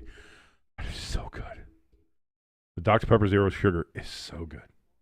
Such a good beverage.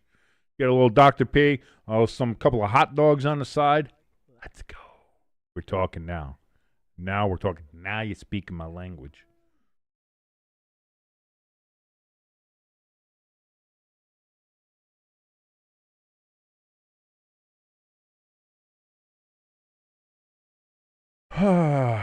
Just sitting around waiting for the second half. So, do we have any more coffee?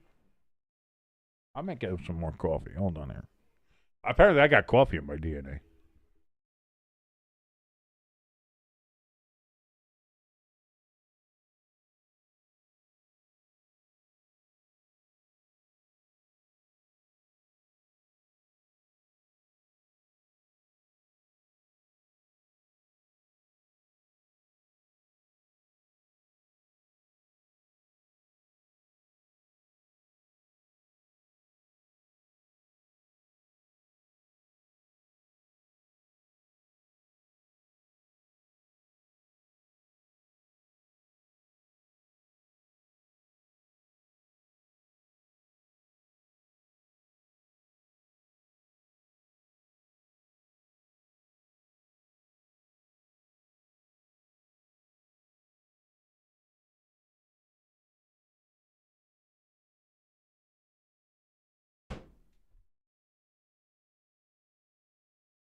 I had some coffee back. That's good. That's good.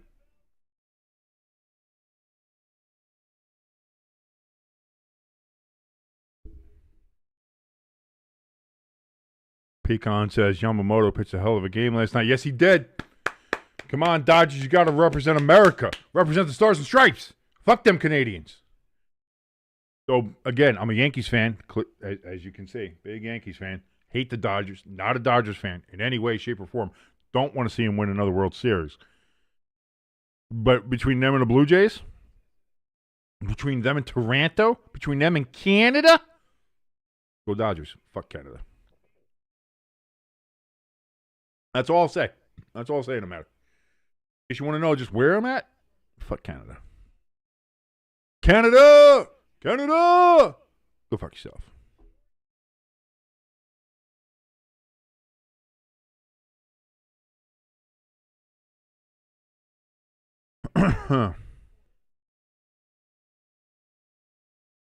Oh, here we go. Here's a nice little stat here, ladies and gentlemen. Adds to my Daniel Jones being MVP talk as we're getting ready for the kickoff here of the third quarter. Quarterback Daniel Jones completed 21 of 29 passes for 272 yards and 3 touchdowns for a season-high 136 passer rating against the Titans today. He joined Brock Purdy as the only quarterbacks to ever record a rating of 100-plus in each of their first 5 home starts with a team. Pecan says, would still like it to go 7 games. I would like it. It would be fine if the Dodgers won in Canada. It's okay if they win in Canada. Break their hearts even more. I'm fine with that. Celebrate right in front of their stupid knuckle faces. Fine. There we go. Go drown your sorrows in some Molson and some poutine. Which is not a bad way to console yourself. I will say that. Not a bad way to console yourself.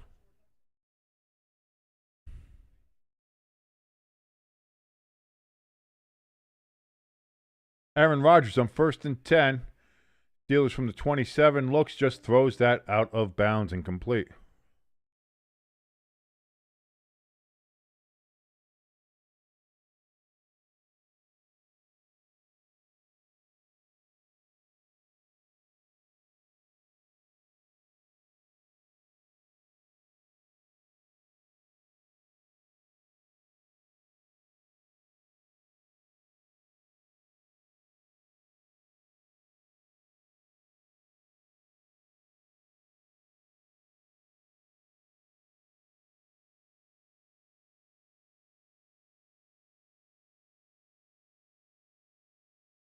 Fryermuth. Was I going to? Fryermuth's down. Lee might be hurt. I don't know if it's a concussion. I don't know what it is.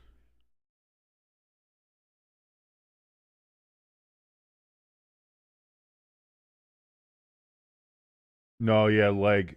Oof. Helmet right to the thigh. Hit the thigh pad, but at that speed, that doesn't really mean anything. As he is down, and that is clearly that's an ouchie. That is an ouchie.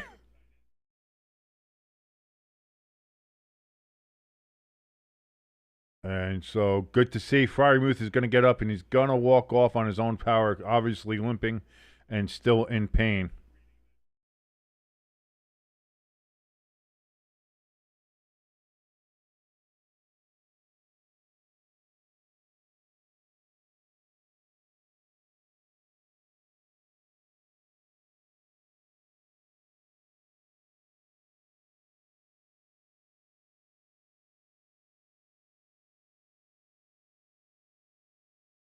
So 3rd and 8. That's offsides on the Packers. They jumped. They were over. Free play. Throws over the middle. Incomplete. Wilson was the intended receiver. Is there no flag?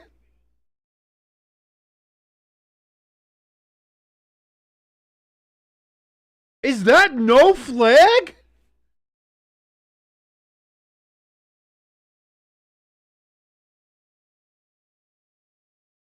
Oh my God! It's offsides on the Packers. How it?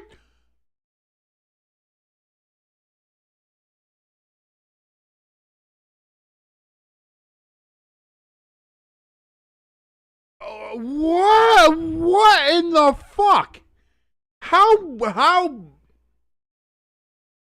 When you think that the referees, when you think the officials can't get any worse, they just do the most asinine shit.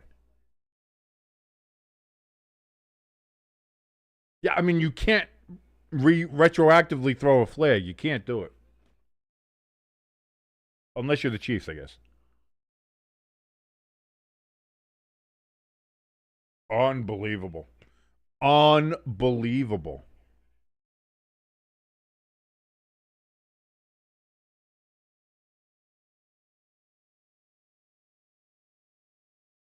Punts away. Packers are going to get... Wow. Wow. Unbelievable. There's a flag down here. Oh, Jesus Christ. Dobbs, Great Gazoo, did not get anywhere on that. What's the flag going to be here? ELS says, oh, good. The Venmo request I sent to the refs worked. Good one, ELS. That's a good one. That's a good one. holding on the Packers. It could be half the distance. And yeah, kind of tackling them to the ground. Can't do that. That's illegal. So is jumping off sides, but apparently that doesn't matter.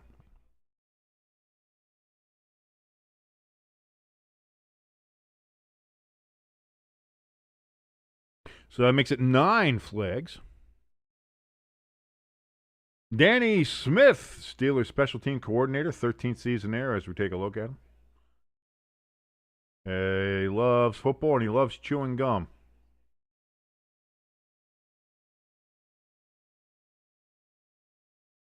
So the Packers were able to get a 3-and-out, luckily, against the Steelers. Steelers did not get a chance at another chance at third down with the penalty. Would have been 3rd and 3 with the offsides penalty. Handoff here to Jones, and he's only going to get, or Jacobs, sorry, back to the line of scrimmage. 2nd and 10 upcoming for the Packers.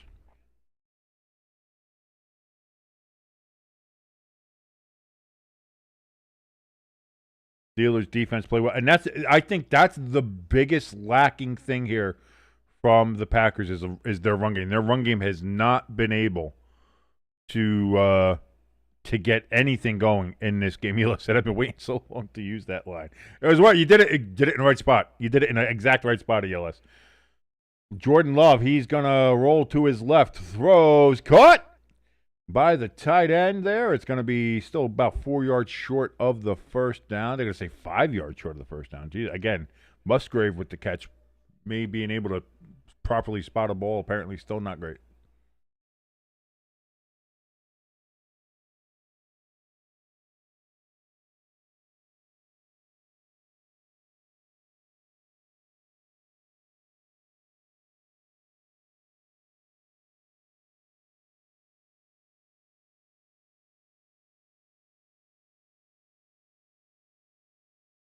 Jordan Love steps back, looks, throws. He's hit as he throws. That's up and caught by Kraft. Everybody gave up on it except for Kraft, and he gets it all the way down to the 26-yard line of the Steelers. What the hell? 59-yard gain for Kraft on a play that Love was hit as he throws it. Hit as he throws. Look at me trying to be a professional speaker. It's floating up in the air, and all the Steelers seem to have given up on it.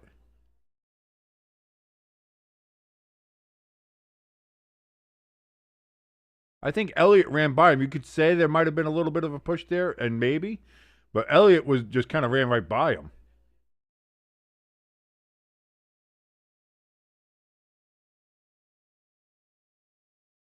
Eula says, "That a boy, Tucker Kraft.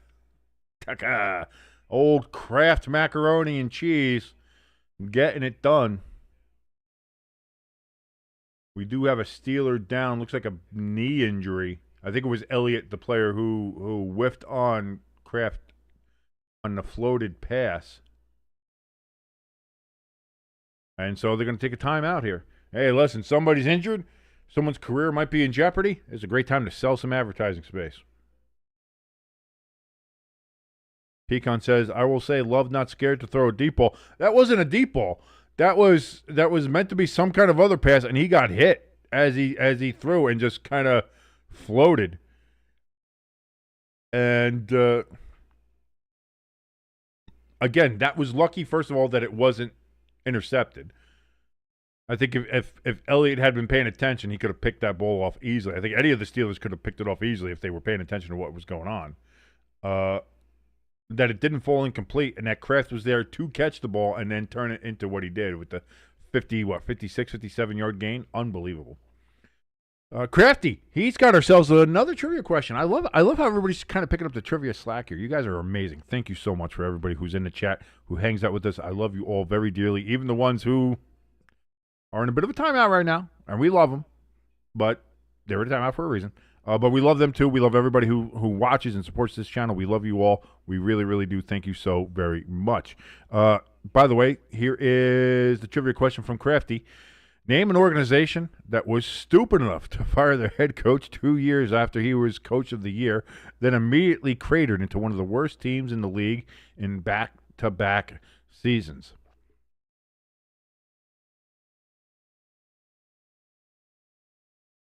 I'm going to have to say that's the Tennessee Titans. That sounds like it's the Tennessee Titans. Just to put it out there. But now, see, here's the thing. The Giants had a coach of the year in Brian Daboll, and then they've cratered themselves for the last 4 years, and they didn't even have to fire Brian Daboll for that. He just did it himself.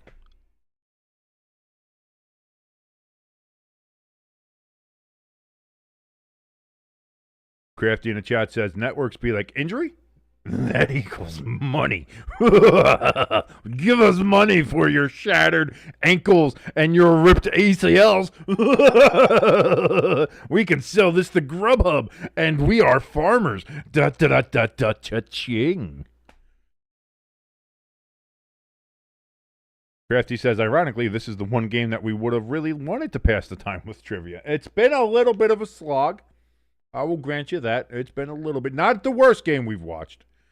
I think that Chargers-Vikings game that me and Jimbo watched on Thursday was pretty bad. We've watched some bad ones on here. We have watched some bad ones on here. Hand off to Jacobs here on 1st and 10. He's going to get about 6 yards. 2nd and 4 upcoming from the Pittsburgh Steelers 20-yard line. Crafty says, yeah, that Elliott, I could have told you that. I think he's done for the year. That seems like it's an ACL. He's some kind of MCL, ACL, something to do with the knee. Patella tendon could be. I don't know, but whatever it is, it seems like he's gone.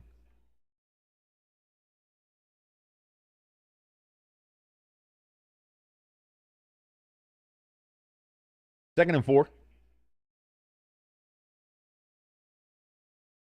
Watson in motion. Hand off to Jacobs, and he's going to get 1.5 yards. So it's going to be 3rd and 3 or 3rd and a long 2 coming up here for the Go Pack Go. Much like little Oliver Twist going up asking for words. I would like a Christian Watson touchdown, please. Thank you, sir. How can you have a touchdown when you even haven't had a reception? You can't have your pudding until you've eaten your mate. And Jacobs gets it again, and he's going to be about 1 yard, a little longer than 1 yard short of the first down. So it's going to be 4th and 1 from the Pittsburgh 17-yard line. Packers look like they are not hesitating, that they are not deliberating.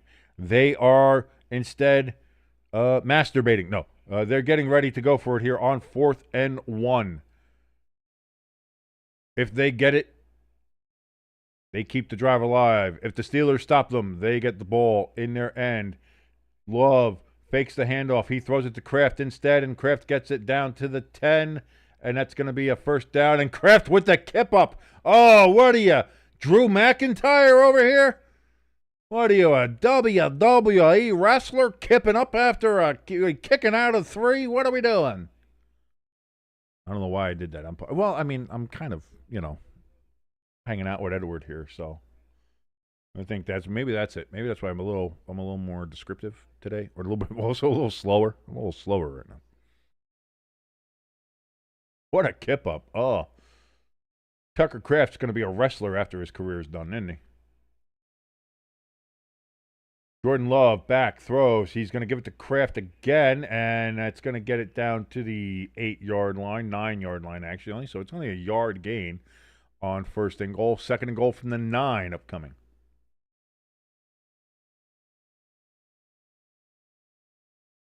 Packers hoping to close this drive out and get within 2 points of the Steelers. Fitzpatrick now in. Kraft takes a breather at tight end. Cam Hayward out for the Steelers. He's getting a suck of water. Throws to Williams. Williams and his great kazoo helmet.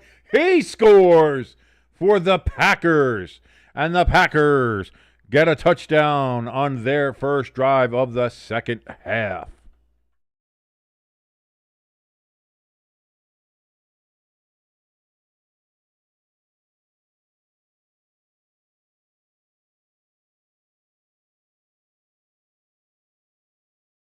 Crafty says, great offensive adjustment by the Packers. Throw to the only player who's doing shit. That's kind of, why did I double hit that? That's why. That's kind of what we always said the Falcons should do with Bijan Robinson. If he's doing it, fucking give it to him. They always seem to go away from that, though. Snap, hold, kick is up, and it is good. And so the Packers, they get back within 2 points of the Pittsburgh Steelers. Steelers lead 16-14 as they're about to get their second possession of the second half, looking to answer that Packers touchdown drive. ELS letting us know here that was Savion Williams' very first National Football League touchdown. Hope he kept the ball. He'll be able to go ahead and put that up on his mantle, and that will be something carried down through his family, through the generations. Hopefully. Their old man at one point was able to go ahead and play in the NFL and scored himself a touchdown. It's pretty good. You know, not too many people in this world get to score touchdowns in the NFL. Not too many people in this world get to play football in the NFL. So it's pretty cool. Good for him. Packers seem to be just willy-nilly handing out those great kazoo helmets. So ELS says, hey, King, that was love. Second passing touchdown on the night. I am aware, ELS, as ELS has Jordan Love on his fantasy team, who I am currently facing with my fantasy team. And the more that Jordan Love plays well, the less chance I have to win that particular game.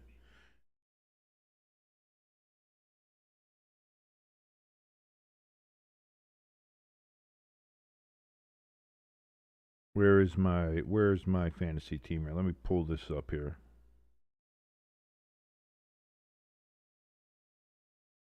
Well, I could pull it up right here, yeah.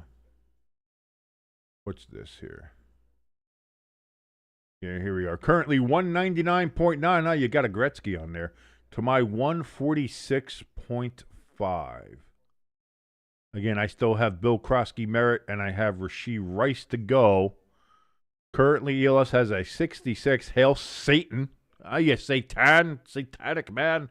Has a 66% chance to win. Whereas I sit currently at 34% chance to win. But you never know. Rashee Rice has a big game. Bill Krosky Merritt has a big game. Maybe if those two guys have a big game, I got a chance. Right now, Jordan Love with 38.7 points on this night, which is weird because he hasn't really played, I think, particularly well. But, hey, whatever. The stats are what the stats are. ELS has set up this league for him to win. So we know that. We're fighting against the Chiefs of the league there when it comes to ELS. And the kick is away, and the Steelers kind of fumble it around. That's not great. And they're only going to be able to get it up to, what about the 22? 22, 23 is where they're going to call that.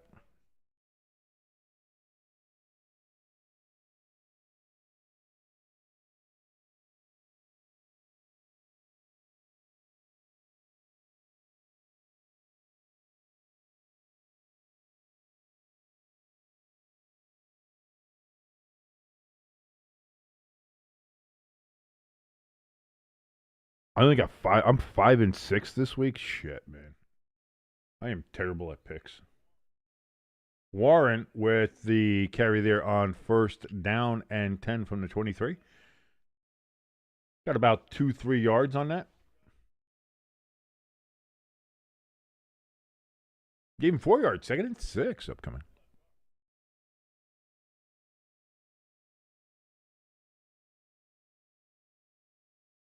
Crafty says, if you remove those Guardian helmets, you will see that the players actually have giant Krang brains underneath. Dude, what a great callback. Good old Krang. I'd love to see an NFL game in a tech. Oh, DK Metcalf, catch over the middle, down to the 50-yard line. First down, Steelers. ELS so far, he says he's 6-5. Yeah, nobody's doing particularly great in the pick. Yeah. NFL, baby. This year has been just, it is what it is at this point. Like, I believe, was it Crafty? Was it Crafty or Pecan in the Giants stream They said, at this point, I'm just going to flip a coin and make my picks. That seems to be the safer way to do it. And honestly, that might not be a bad way to do it. Maybe that's what I'll do on the Friday forecast this week. I'll just go to a coin flip and just flip them. Rodgers takes the bobbling snap there. He gets it to Warren out of the backfield, and Warren, he's going to truck himself for 11 yards, first down, Steelers.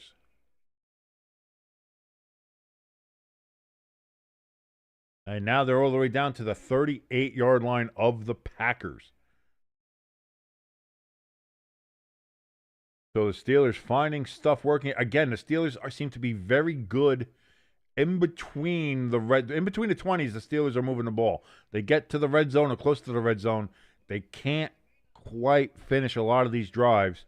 If they were able to, they'd be up a lot more than that they are right now. But they've got to close out drives if they want to close out the Green Bay Packers. Roger pump fakes. Ball's loose. He got sacked from behind, and it looks like the Packers might have recovered. But too bad your ass got sacked. Packers ball, and it's a turnover. Oh, no.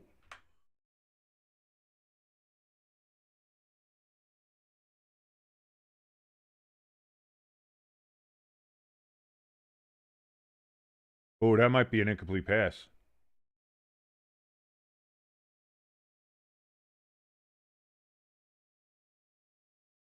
That might be an incomplete pass.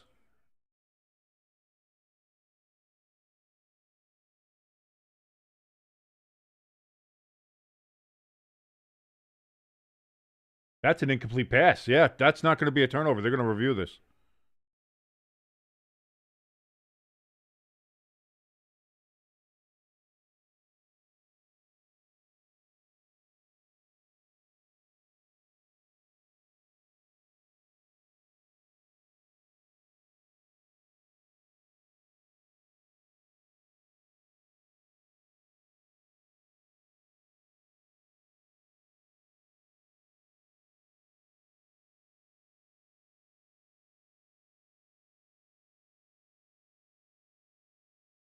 Okay, they did call an incomplete pass. I was going to say.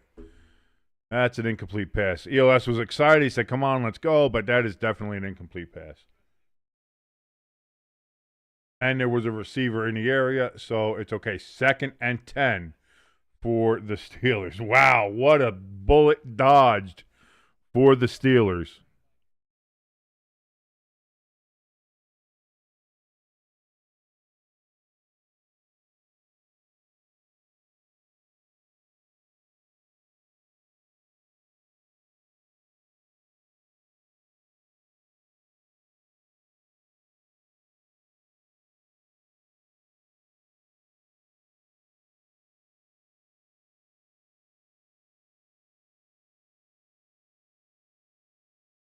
So here we go. 2nd and 10 for the Steelers. Little bit of a second life on this drive. After what we thought was a fumble was indeed an incomplete pass from Rodgers. Rodgers, again, a quick throw to the outside, bobbled, eventually caught. Would have been better if he dropped it by Austin there. It was just, it's the same result, 3rd and 10.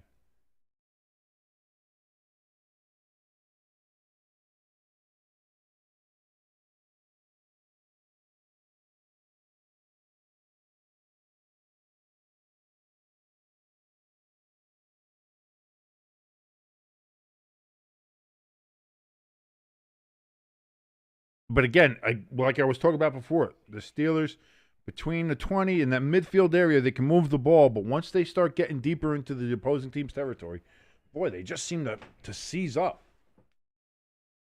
So here we go. And Rodgers is going to take a timeout as the play clock ran all the way down.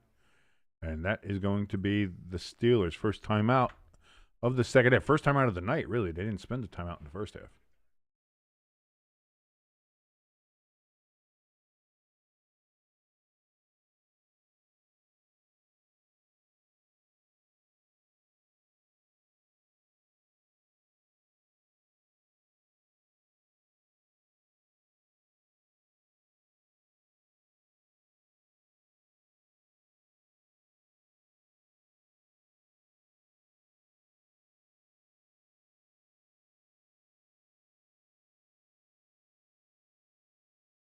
I like the matted yellow helmets. Those are not. I'm sorry. I think those are nice. I like matte helmets.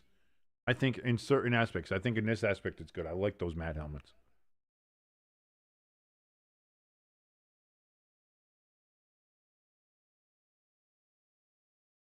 Steelers got everybody moving all over the place. All over the place. Trips over to the right for Rodgers after everybody is set. Snap. Rodgers looks, throws. He was going for Metcalf, incomplete. Looks like it was triple coverage. And it's 4th and 10, and the Steelers are going to have to, with Boswell, maybe kick a field goal here.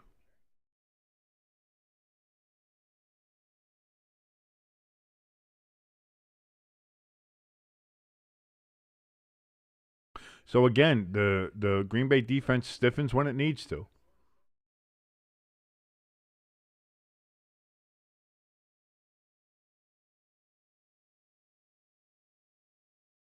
Snap, hold, kick is up. And it's Boswell, baby. It's good. You know it's good. And just might as well just put the extra 3 there up on the board, which is what happens here as it is now 19-14. Steelers lead. Again, they can't move it past a certain yardage mark there against these Packers and cannot punch it in. They've got 1 touchdown on the night. The rest have been field goals. So it's 12 points from field goals, 7 from the 1 touchdown, 19-14. The score. ELS in the chat says, hey, good job defense. A big stop to only a field goal. Now we need an offense to get some points. Listen, a touchdown gives them the lead. A field goal gets them close. It gets them back to the 2 points here. So, again, I think any points on this drive for the Packers is clearly a win. Crafty says this Jen Affleck girl. I don't know who Jen Affleck is. Jen Affleck, who is that? She's some famous actress or something? What are you talking about?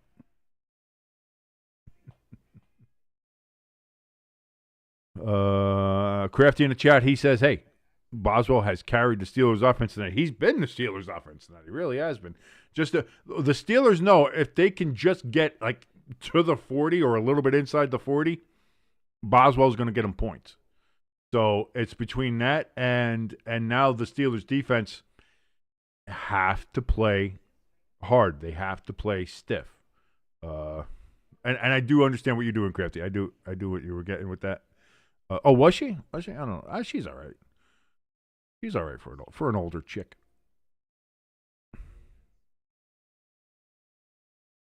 I think. Are we thinking about the same one? I don't know. I'm about to find out.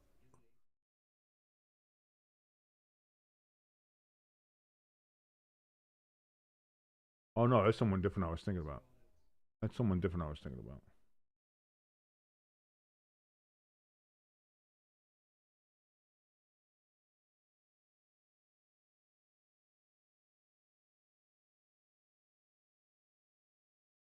Because I'm getting all the commercials from Peacock. So if you're watching on NBC, I'm seeing a different one.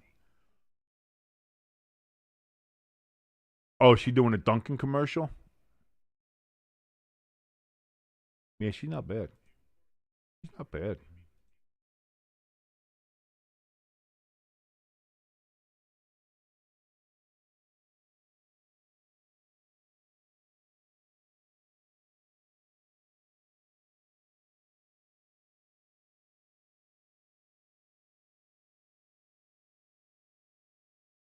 That's not bad. She is not bad. I'll give you that. I will give you that. Packers, they're going to get the return up to about the 22-yard line. You're watching NBC TV? Yeah, I'm streaming on Peacock on the computer. So our commercials are different, but same, but different, but still same. But yeah, no, she cute. She cute.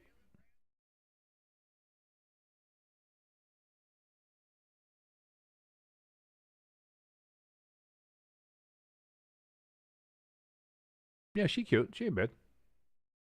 He's sucking like hell on that Duncan.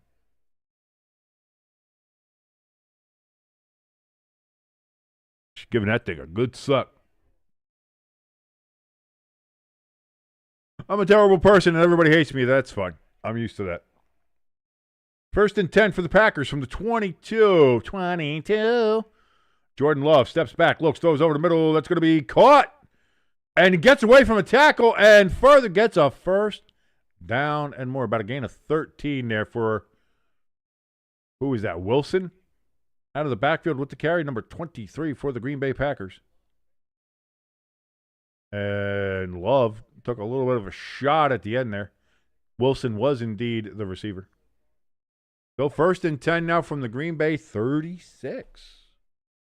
Packers offense trying to get some work done, trying to get it done, trying to get the lead here against the Steelers at Acrisure/Heinz Field.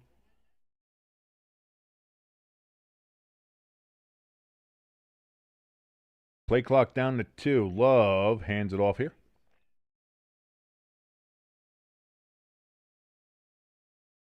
Wilson, who made that catch, he gets the run on that play. Gets 4 yards, 2nd and 6.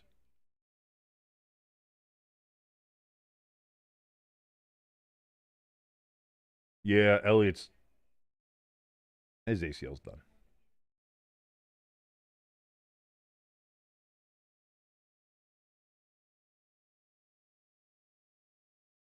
Yeah, he's done. That sucks. I hate seeing that shit. Under 4 minutes now here in the 3rd quarter. Love takes the snap, looks, throws. That is going to be caught by Heath. And that's going to be another first down for the Packers. They're up at the 47-yard line. So Packers offense moving here. Kind of like the Steelers. Is this going to stall, or are they going to end this one in points as well? ELS says, King, would you rather have LaFleur or Tomlin as Giants head coach? In their prime? In their prime, Coughlin. Coughlin is much more of a Giants head coach. I mean, clearly, because he was a Giants head coach and won 2 Super Bowls. So, yeah, Coughlin. Hand off to Wilson again, and that's going to be a gain of about 6 or 7. 6, 7. 6, 7. Like the kids. I'm like the kids now. 6, 7. 6 yards was the official mark there. 2nd and 4 now. Inside Steelers territory on the 47-yard line are the Packers.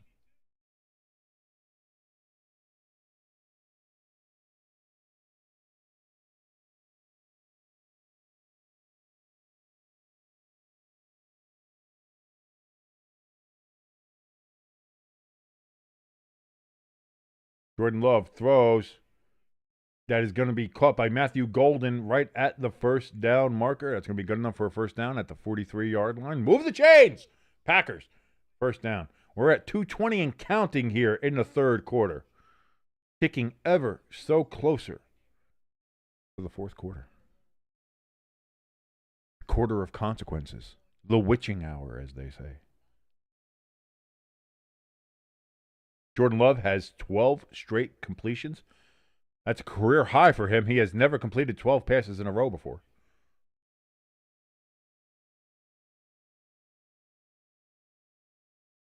Draft was in motion.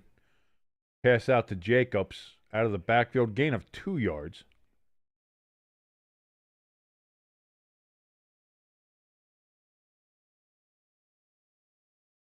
Second and 8 upcoming.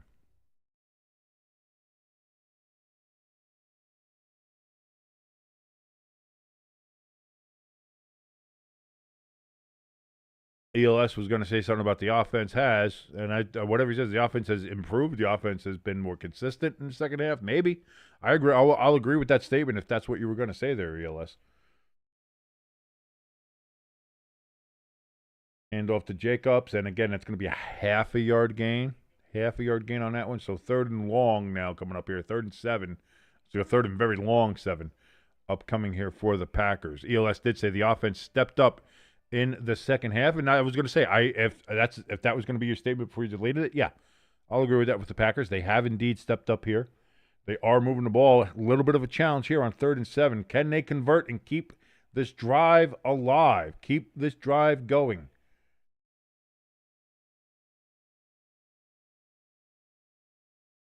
Steelers bring pressure.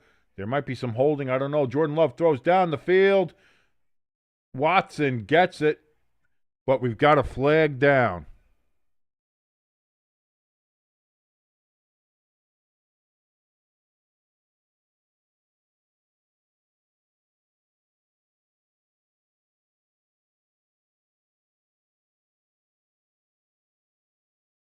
They called holding on the Steelers. Declined penalty. So the play stands, and the Packers now have first and goal at the 7. By the way, that was our 10th flag of the game. I know the penalty was declined. Why are you counting the flags? Read the logo. Read the logo. You know why. We count all the flags. We count all the flags. So here we go. The Packers are in position to take the lead.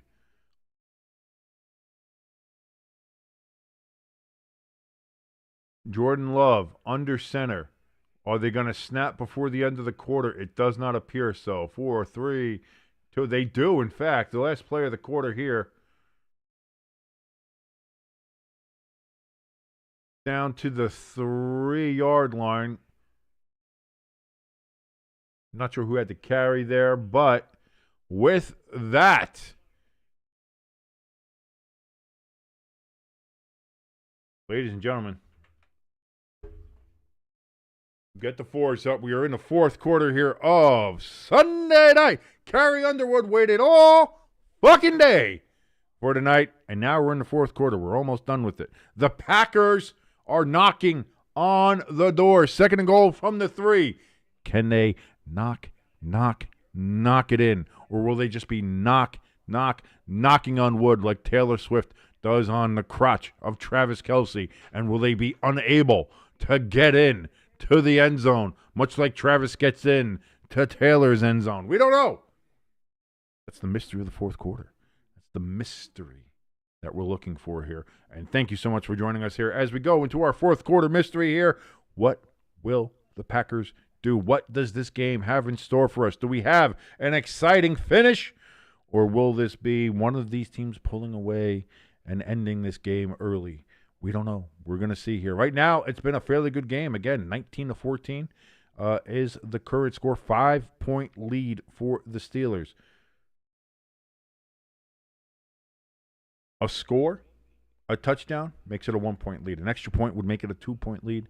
If the Packers decide to go for the 2-point conversion, it would be a 3-point lead. They might do so. They might not. The strategy you have to think about. But first, before you can think about the strategy, you got to get it in.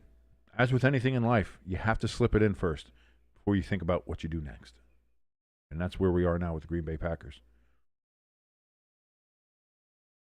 ELS, very confident that the Packers are going to get a touchdown, says, who will get the Packers touchdown? Not if the Packers score, who will score. He says, who will get the score? Because he just believes somebody will score. Will it be Jordan Love? Will it be Jacobs? Will it be Watson? Will it be Kraft? Will it be Dobbs? Will it be someone else?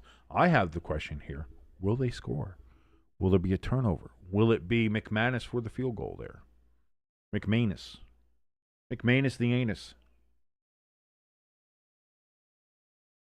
That's the mystery of the fourth quarter, ELS, and that's what we're going to have to find out right here. For some reason, it feels like if they score, it's going to be Kraft.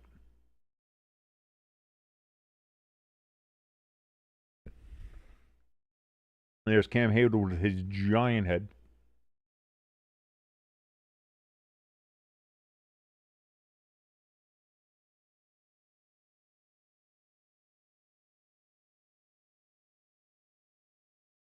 So here we go. Second and goal from the 3.5-yard line.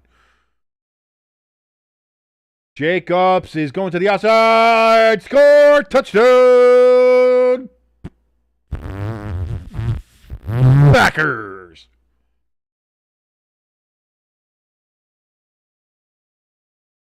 And the Packers are indeed going to go for 2.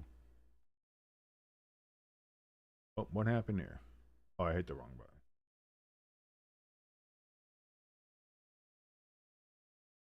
So there we go. 20-19. 1-point lead for the Packers. 2-point conversion will make it a field goal game. If they miss, it'll remain the 1-point lead. from the 2-yard line. Jordan Love steps back, looks, throws, caught! 2-point conversion is good. Dobbs gets that reception. And with that, it is a full field goal lead for the Green Bay Packers, 22-19. They lead at Heinz Field against the Pittsburgh Steelers. ELS in the chat says, "Go Pack, go! Touchdown, Jacobs!" I don't know if he sounded just like that. I had my own little flourish there. That does happen. It's what I do. But there we go. Exciting Sunday Night Football, ladies and gentlemen. 14-15, only 5 seconds gone. Only 5 seconds gone here in the fourth quarter. Let's see what happens here. Thank you so much for joining us, ladies and gentlemen, here on Stay Tuned Sports. Right now, I know there's only one person watching us, and that's our boy ELS. Thank you so very much, ELS, for joining us here in the chat and participating with us here tonight. Thank you, thank you, thank you. For all your continued support. And thank you to anybody else who happens to come in here and watch us and support us. Thank you very much for your support. Thank you so much for all that you do for us here on Stay Tuned Sports. If you'd like, please, to help us out here, hit that like, share, and subscribe button. If you haven't been here before, hit that subscribe button. Thank you very much. Help us get to that 1,000 mark. We really, really need that, and we really would appreciate that. Thank you so very much. If you'd like to help us out in a little bit more direct fashion, links for our donation station and our merch store. Brand new merch going there all the time. But those links are in the top of the chat and in the description below this video. Crafty in the chat right now as well says Steelers defenders are avoiding those Guardian helmets like they're radioactive. Pecan throws up the 4 in the chat. Great to see you again, Pecan. Thank you so much for joining us here on Stay Tuned Sports. And the Steelers get the kickoff here. And they will be starting. Where are they on the field? I missed exactly what yard line they were at. They're on 23, so not great.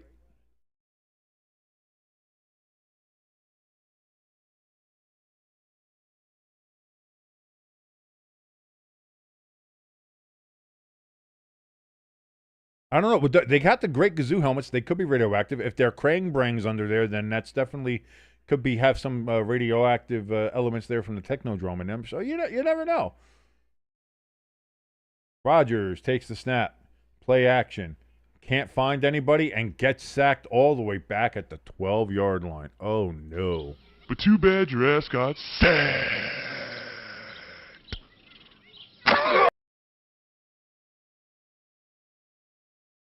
Micah Parsons again.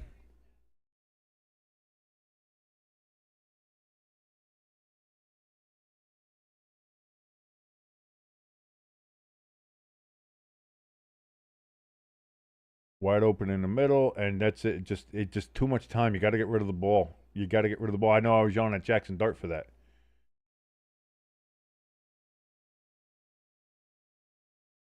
Seems like there's some go pack go chance there at Heinz. Aaron Rodgers running for his life again. Throws it into the ground, incomplete. He was again being chased by Micah Parsons. 3rd and 20. Okay, that was a 10-yard sack. Fuck me. And just like that, the momentum in this game has shifted fully into Green Bay's favor.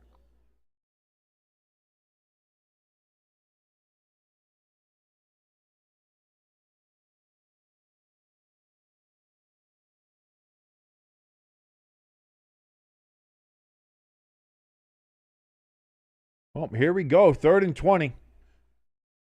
Big play for the Steelers. That's not going to go anywhere. They're going to spot that just short of the 20-yard line. Yeah, so that's still going to be 4th and 13. Oh, we got some pushing and shoving. We got some words being exchanged between these two teams. And it seems like the Steelers are going to have to punt here clearly. They are going to have to punt. And yeah, 4th and 13 from the 20-yard line. This game is the Packers to seal away here.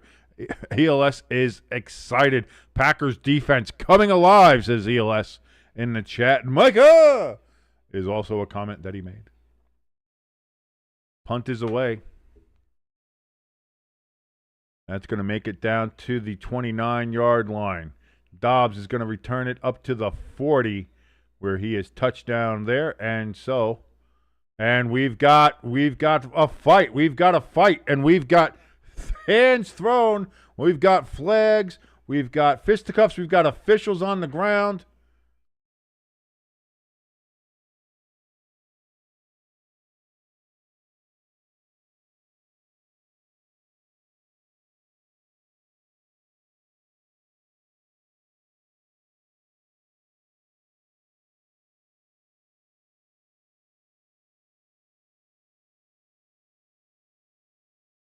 Crafty says the Steelers are such a disgusting team.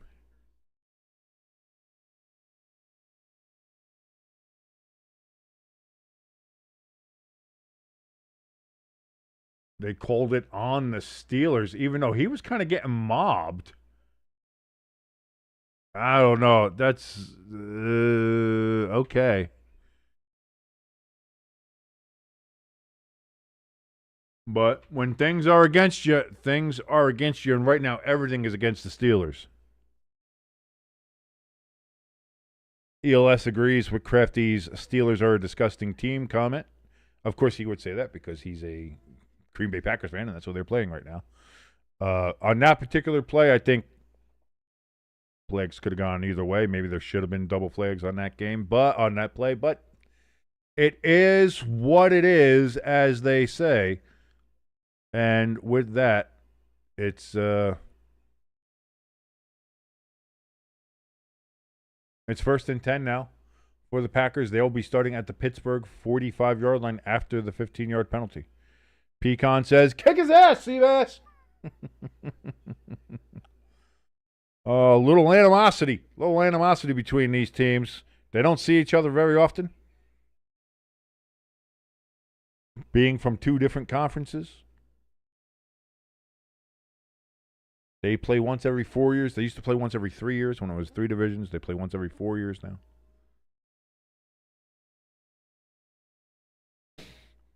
So we'll see. Excuse me as I yawn. My goodness, I apologize. I apologize for that. What's going on in the Twitter world? What's going on with the twits? We got anything good going on? Anybody saying anything? We got any more news about Brian Kelly? That'd be nice.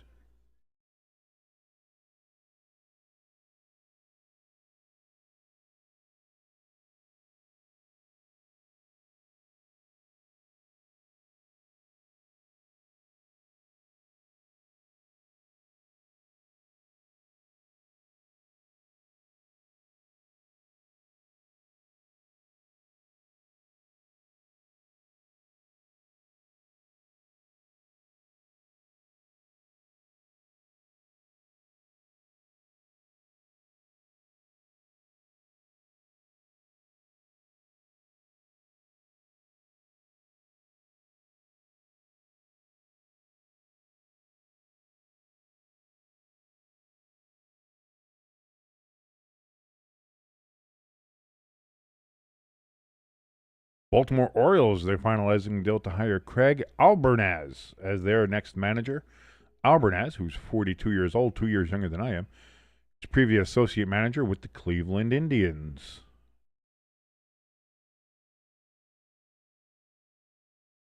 Renegade playing, boy, they need something to change that momentum. Maybe Renegade can do it to them because that's right now nothing else is working there for Pittsburgh.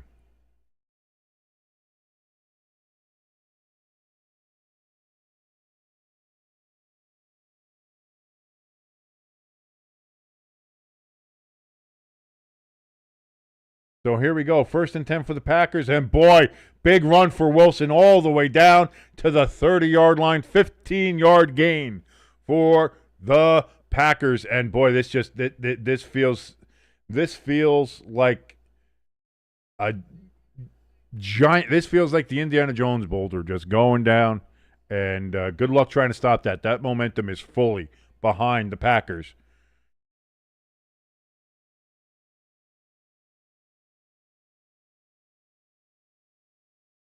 Craft out wide.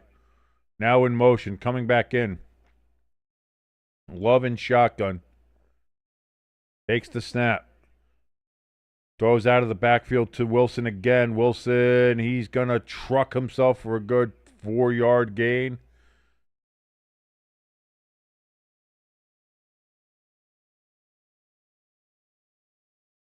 2nd and 6 from the Pittsburgh 26. Packers in full control of this game right now. 11:50 remaining in the fourth quarter. Long way to go. But if the Packers get a touchdown here, and the way this game has been going and the way the momentum has swung, it's going to be really hard for me to see the Steelers coming back and getting back into this game with a 10-point deficit. If the Packers score a touchdown here, which it looks like they could do. Tucker Kraft, that's going to be a gain of 2 yards. And so it's 3rd and 4 from the 24. Packers have to get to the 20, and we have an injured Packer on the field, offensive lineman.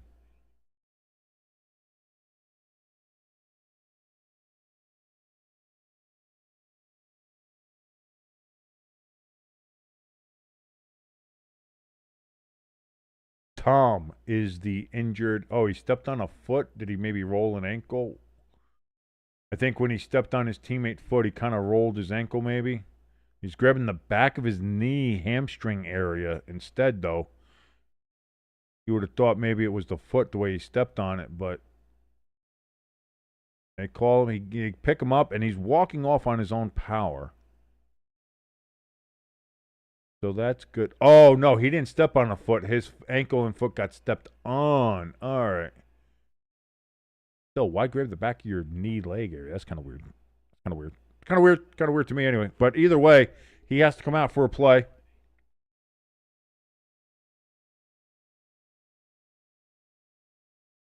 So Darian Kennard comes in for the guard spot, it looks like. Tackle, sorry. Either way. Watson in motion. Jacobs in the backfield. Love takes the snap, throws over the middle. Caught to the 10, to the 5. Kraft, touchdown, Packers. And Kraft mac and cheese. You're going to have to check your cholesterol. Because it's been a healthy dosing of Kraft American cheese right down your throats in Pittsburgh.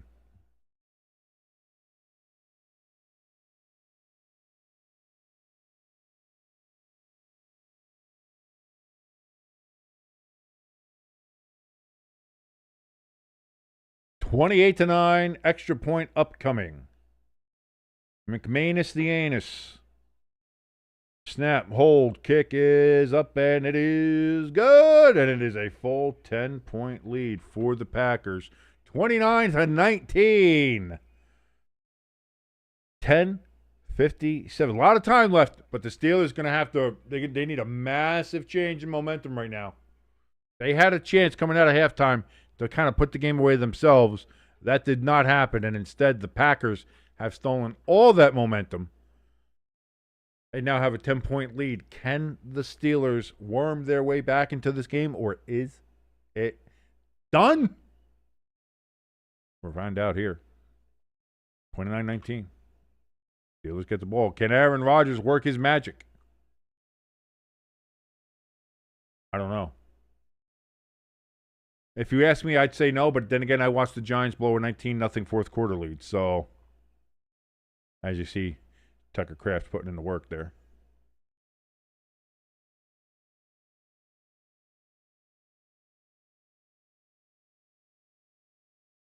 Hey, somebody said the same thing we did.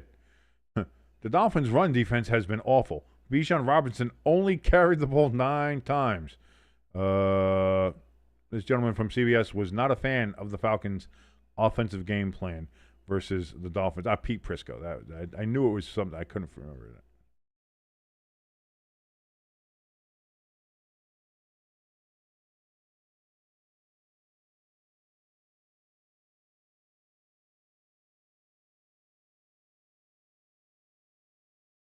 Crafty in the chat says the Steelers' defense is useless when they're not getting turnovers. You've said that before. You said if they're not ripping the ball out, if they don't get turnovers, that's how they can't seem to stop anybody. ALS in the chat says, all right, Packers defense, let's get another stop here and steal this fucking game away. And they might. I mean, I think clearly if the Steelers don't score here on this drive, this is a must score. Whether it's a field goal, whether it's a touchdown, the Steelers need points. But you'd like it to be a touchdown. You'd like to show that you can move the ball into the red zone, through the red zone, actually get penetration into the red zone, giggity, and score.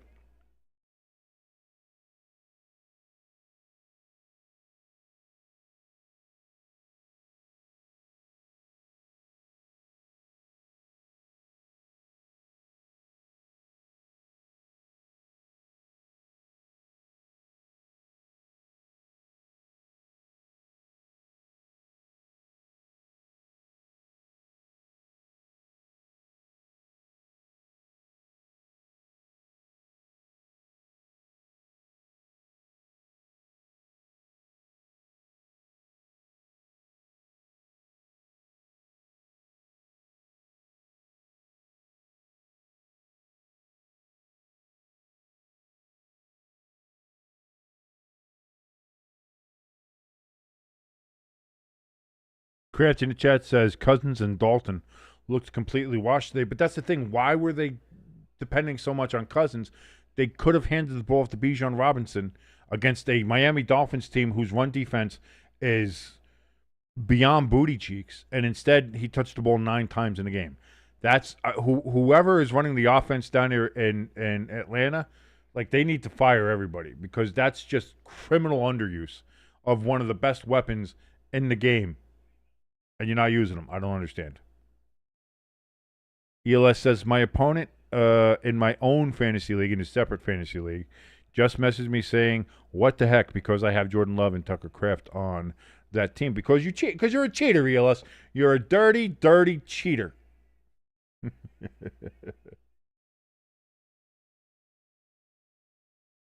Rogers, did he just say deep route? I don't know. It's kind of, that makes it a little obvious, and I haven't done it. I don't know. Either way, it's going to be a pitch back on 2nd and 7. And Warren's going to get he's going to get close. What's the actual mark here for 3rd down? Haven't seen it yet. And we have more pushing and shoving on the field and another flag. And the camera refuses to show what the fuck was going on as we just looked at Arthur Smith's fucking porn stash.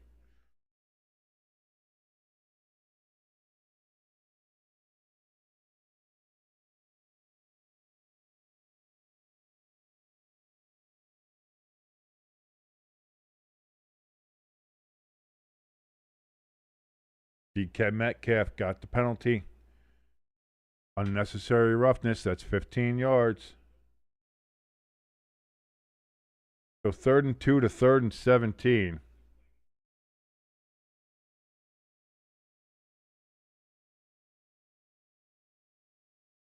And so Pittsburgh, at a time where they can ill afford to shoot themselves in the foot, continually shoot themselves in the foot.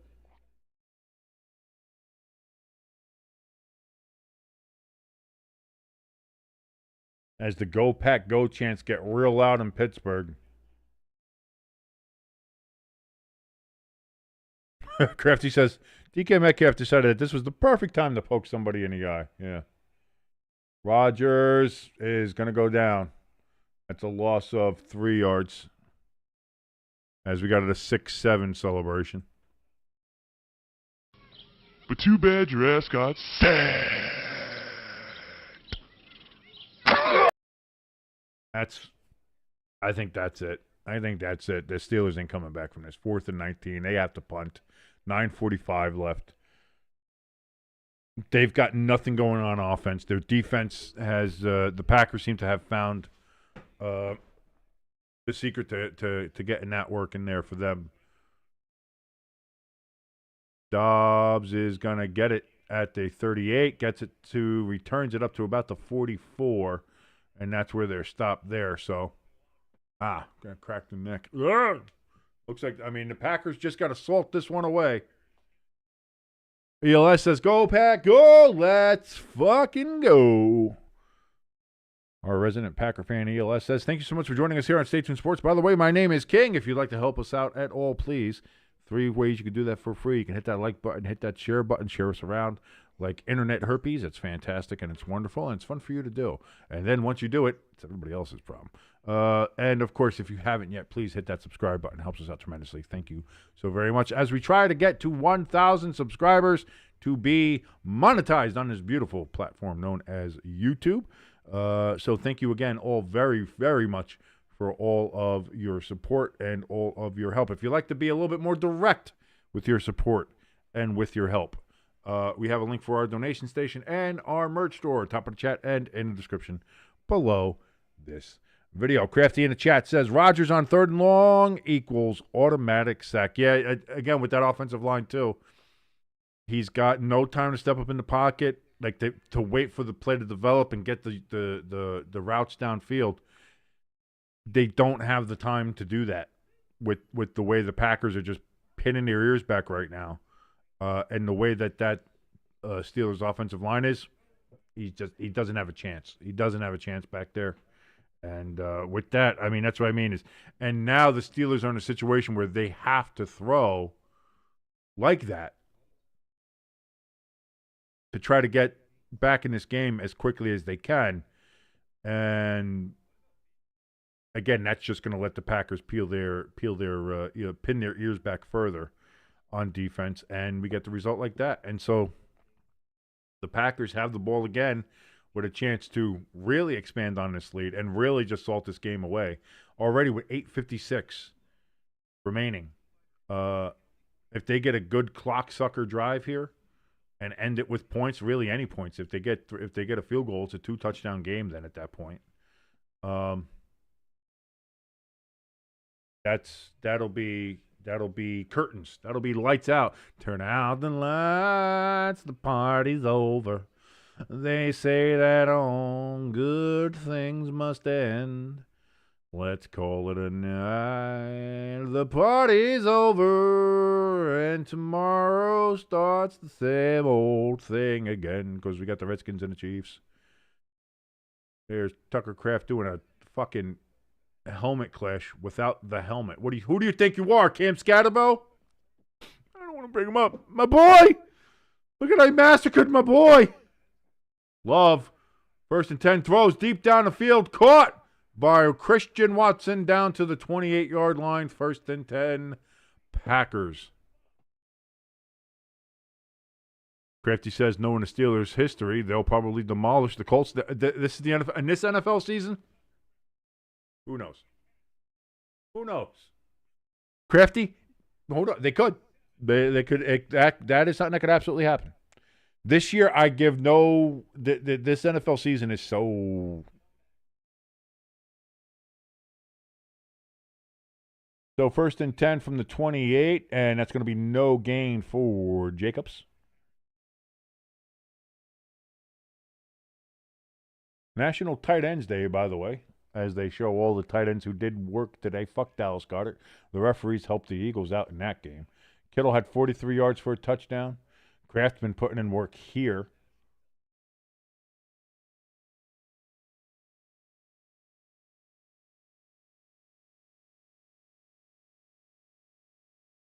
We're down to 743, 742, 741, 740.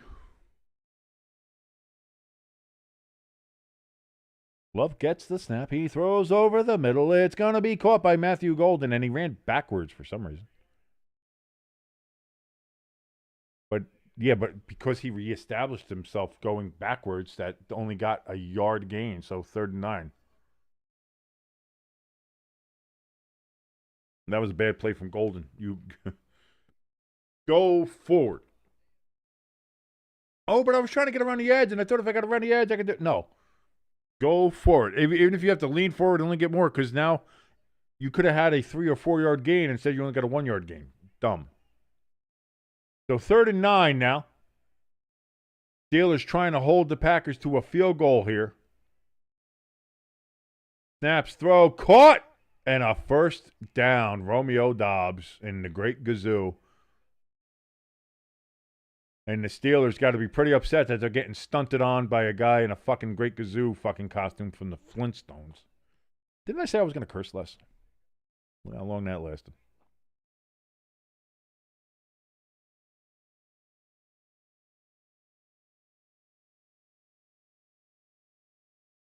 So now it's first. I mean, let's face facts. This game is over. We are under 6:30 now to go.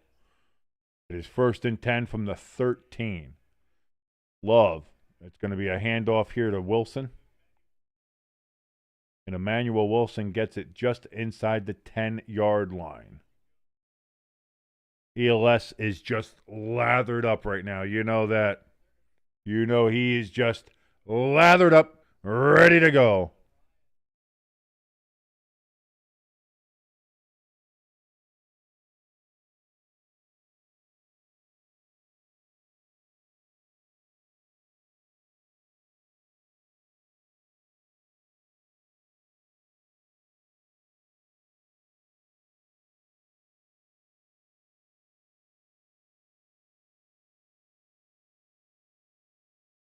Love back was a play action, was looking for Kraft, but that just goes into the Acrisure dirt. 3rd and 6 coming up here for the Packers. Clock gets stopped with that play.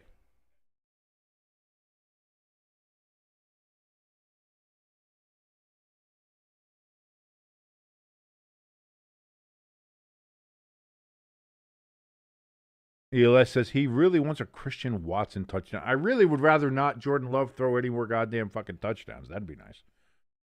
Let somebody run it in. I don't want to see any passes in. ELS says I'm ready for tomorrow's stream because I want to hear what Lloyd and Hamster have to say about this game. Let's see if they even come in. Love floats it outside, incomplete towards Wilson. And that's going to be 4th and 6, and the Packers are going to settle for a field goal to make it a 2-touchdown game.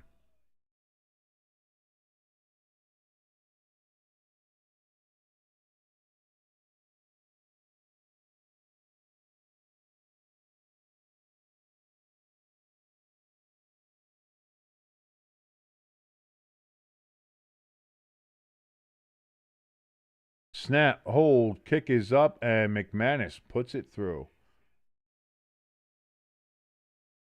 And it is now 32-19. Packers lead with 5:28 remaining, and that's, I mean, we're talking about it's a 2-touchdown game. So the Steelers have to score quickly, and I would imagine probably have to get the defense to stop somebody. But again, they only have 2 timeouts. So that hurts them in this case as well. And then get the ball back and score another touchdown, which the way this game has gone, the way the patterns have been going, can it happen? Absolutely. Listen, anything can happen. Anything can happen. Anything can happen. Will it happen?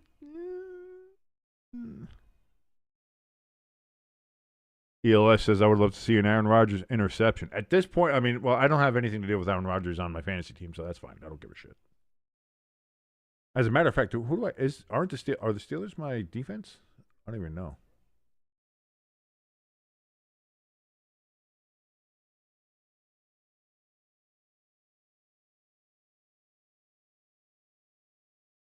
Oh, no, I had the Steelers defense, but I think I sat them for Minnesota, yeah.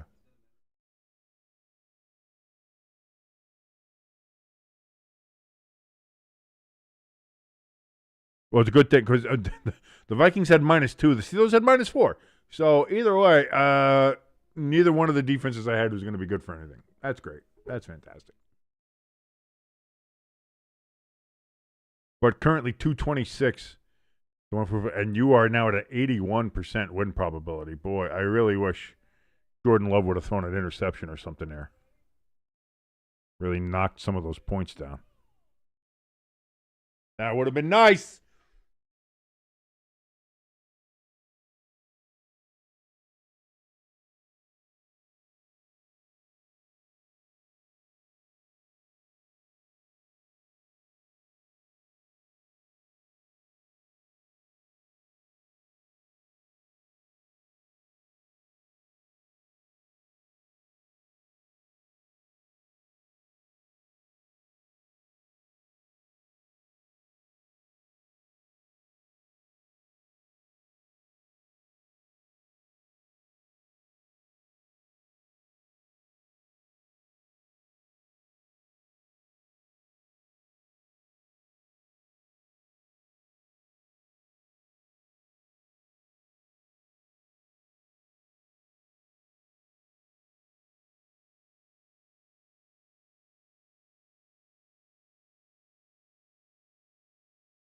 ELS in the chat says, my cousin says that the Steelers would beat the shit out of the Packers. So I FaceTime him to get his reaction to the game. He's not answering his phone. I wonder why.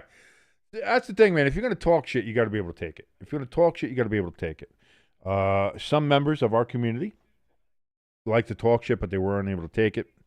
So we've got things like that happening.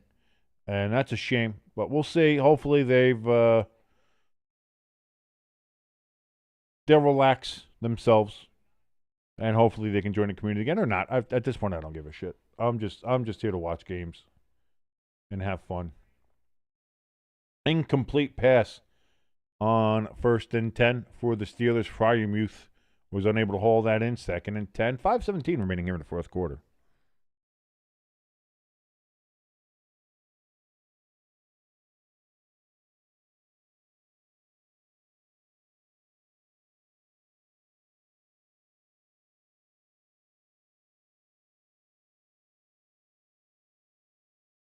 Is that a fumble?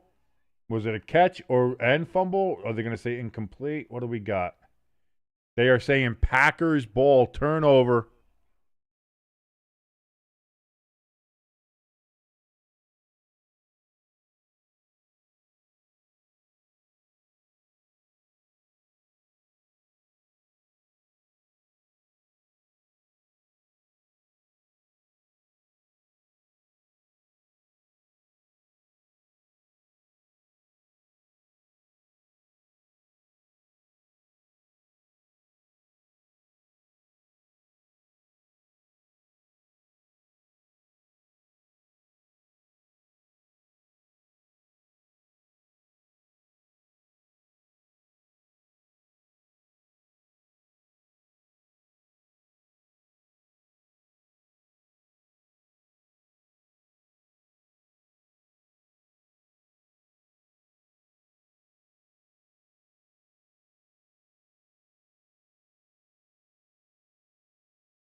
First and 10 for the Packers, and that's going to be about an 11-yard run. First down again for the Packers down at the Pittsburgh 14-yard line. ELS saying, holy crap, the Packers defense looks elite tonight. Especially the second half. Once that momentum started going towards the Packers' way and away from the Steelers, it went into a giant ball. The offense started playing better, the defense started playing better, and the Steelers just could not get out of their own way.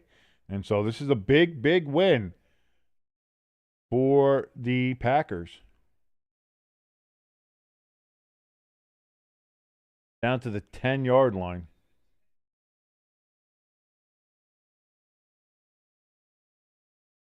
Steelers are going to take a timeout. I mean, I don't know why. I mean, what are you doing?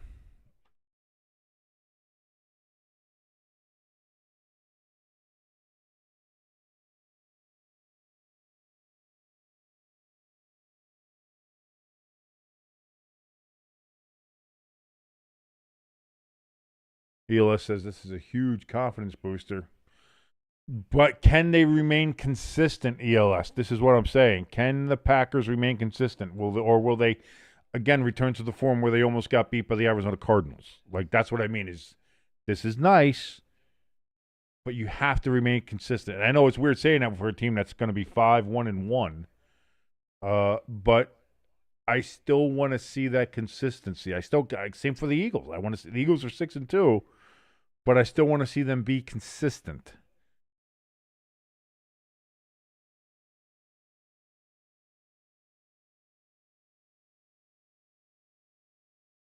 Wilson with the carry. That's going to be the final timeout for the Steelers.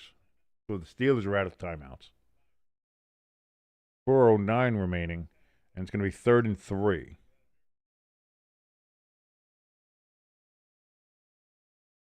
ELS says, I think we can. The only challenging game in the next couple weeks is going to be against the Eagles.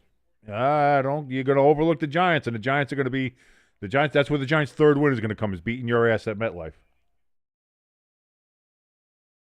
Because Tucker Kraft's going to end up fucking getting injured on a MetLife turf. And the Steelers, they got to play the Colts next. Then they play the Chargers on. Why are they giving the Steelers another Sunday night game?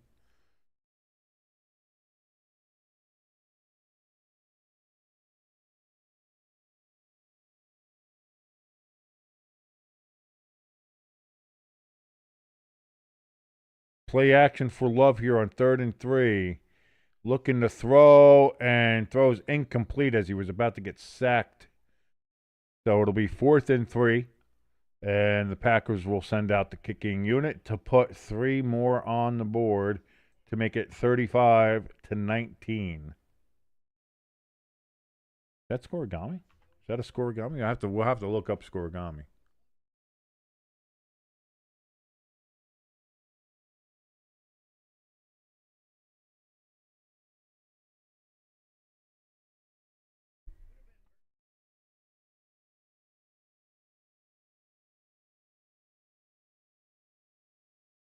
Kick is up, and it is good, and that is indeed another 3 points and another lead change. Well, not a lead change, but a lead addition there. 35-19. The Packers have pretty much salted this game away.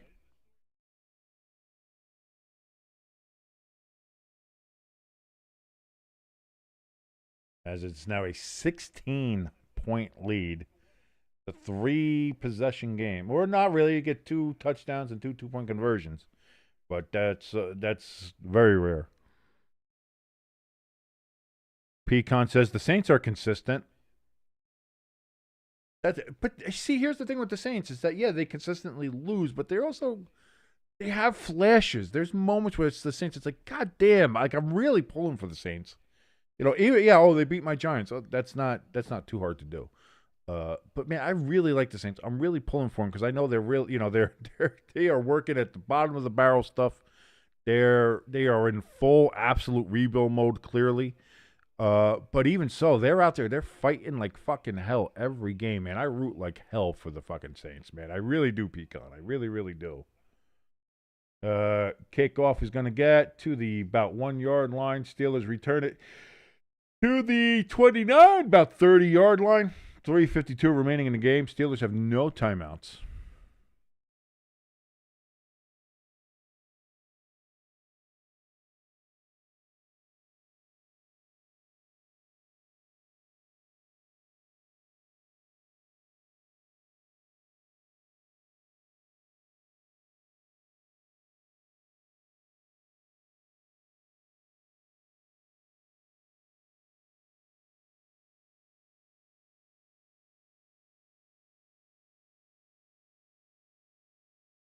First and 10. Steelers trying to mount some kind of comeback here. Caught by Calvin Austin there. Gain of 8 yards. 2nd and 2 now coming up from the 38. ELS says, my cat says that the Steelers suck. You have a talking cat, my friend? That's pretty good. You should be making money off of that. Heinz Field kind of emptied out there except for the Packers fans still sitting there. Rodgers throws. It's going to be caught. First down, out of bounds for the Steelers. Wilson with the catch and reception. Catch and reception, that's the same thing.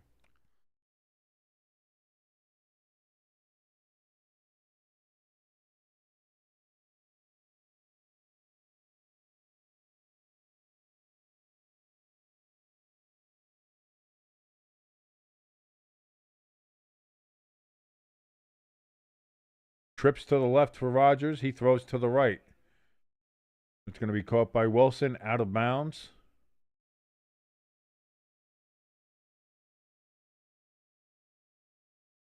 Five-yard gain, down to 46.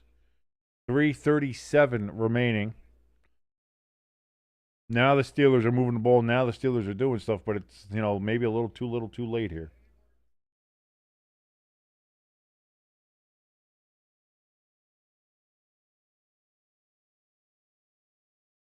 Mila says, I think we'll have a couple of jersey swaps after this game. Maybe. Pass tipped at the line, incomplete. 3rd and 5. Depends. There's been a lot of fight and a lot of animosity. Maybe not jersey swaps. Maybe a couple fist swaps. Couple of knuckle swaps happening. Although, that could be.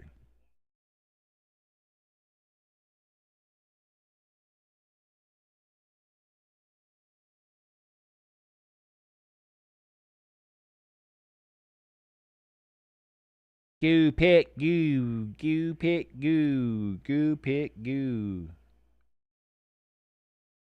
Rings out from the crowd.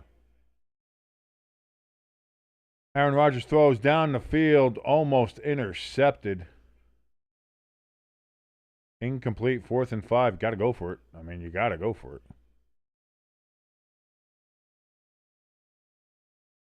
Jonnu Smith trying to make a one-handed catch for some reason. Maybe he was being interfered with. Maybe he could not get his arm free. One way or the other.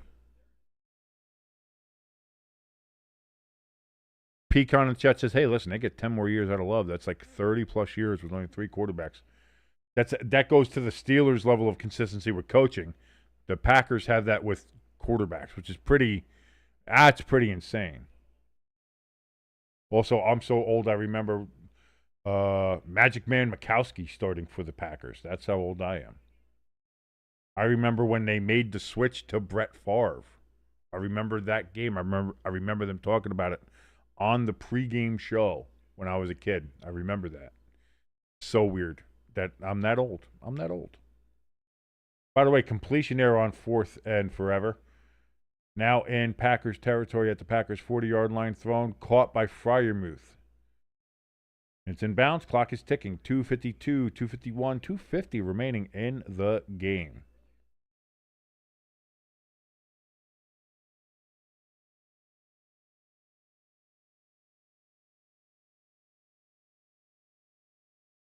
Rodgers avoids the pressure, throws, caught down at the 21-yard line. That's going to be Austin. 1st and 10. Clock ticks, though. Steelers have no timeouts, and that was caught in bounds.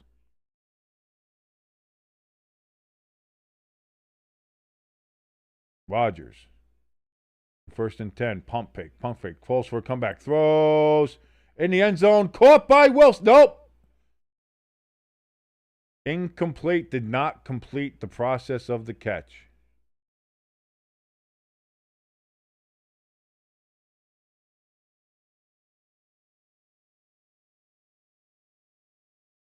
Catch. Feeder down. That's a touchdown, and he has control.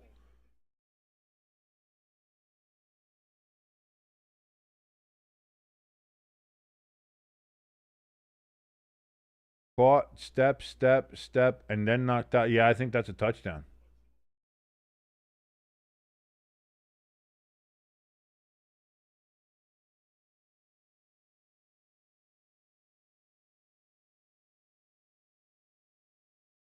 Touchdown, Steelers. Jordan Love has 20 consecutive completions at one point tonight. That hadn't been done by a Packers quarterback since Brett Favre.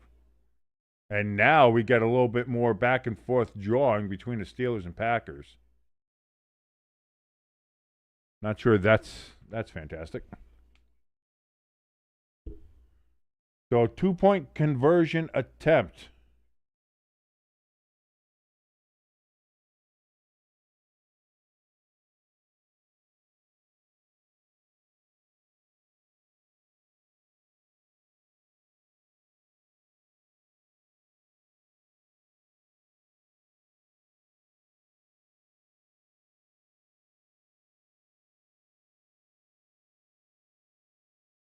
So 2-point attempt now for the Steelers.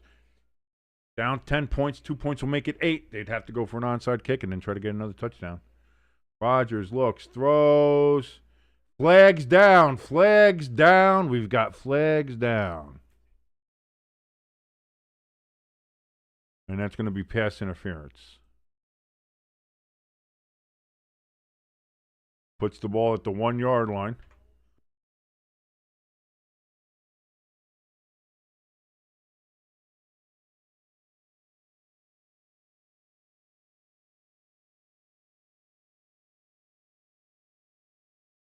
ELS says, funny fact, Terry Bradshaw tied tried to text Andy Reid this week, but accidentally messaged his pig dealer. Womp womp. Imagine having a pig dealer. Fresh bacon, baby. I'd like that. I'd like it.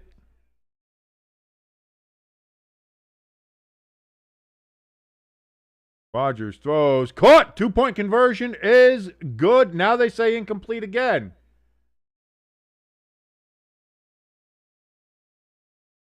It looked like Jonnu Smith had it, and then they call incomplete.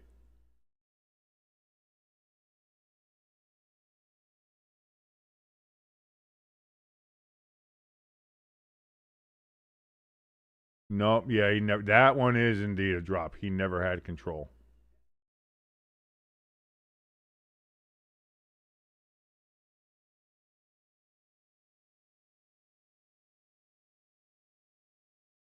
So it remains 10 points, which is a 2-possession game, which really fucks the Steelers. Now they needed that 2-point conversion, and that is not going to happen.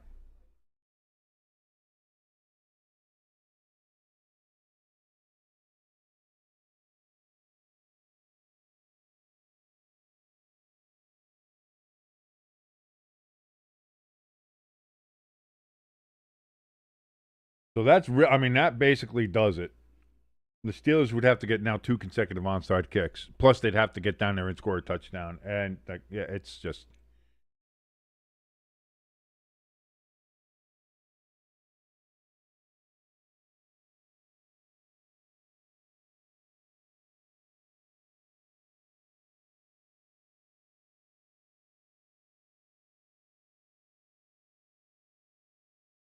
Ela says, this is one of our best games.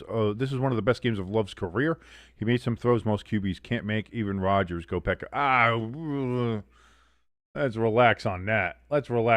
Romeo Doubs gets his hands on the onside kick. Packers get the ball. And that is going to just about do it for the game. And ELS, let's relax on that fucking statement. That is... Yes, Love had a great game. Love had a very good game. The whole, he made some throws most quarterbacks can't make. Relax. Relax yourself, ELS. I know you're excited. I know you're all sugared up. You love it. But hyperbole. You're doing a little bit of the hyperbole. Hyperbole. Let's relax with the hyperbole.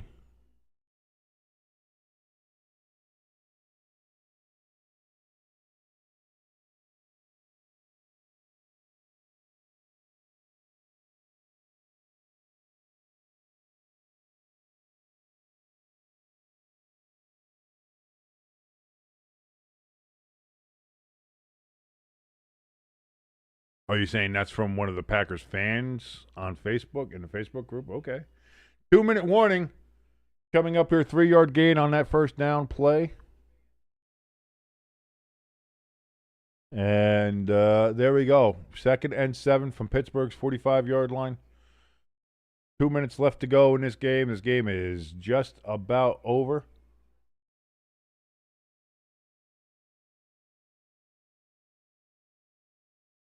ELS says, honestly, great win for the Packers. Still a couple things to work on. Need to be better at playing all 4 quarters. I wouldn't disagree with that, although I think this has been their most complete game. The first half was a little shaky, and I think that's, like you said, you want them to play better all 4 quarters. But, boy, the second half, I haven't seen them play a half like this in a long time. This was a very good half from both the offense and defense for the Packers. That's something to be proud of. That's something to be excited about, and let's see if they can build upon that moving forward. But again, just like with everybody else in the NFL, I mean, outside of the Colts, who have already been consistent, that's what I want to see is consistency. I want to see consistency. And right now, really outside of the Colts, I haven't seen true consistency out of anybody yet. So maybe we'll see. Maybe the Packers can start getting on that way.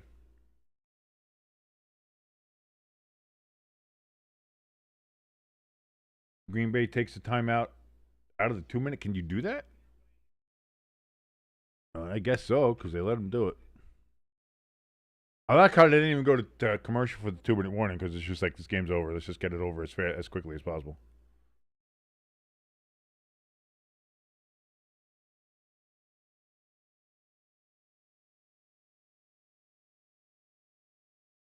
According to Ross Dellinger, and this comes to us by ELS in the chat, Brian Kelly is going to receive roughly $800,000 a month as part of his contractual compensation. Pretty good.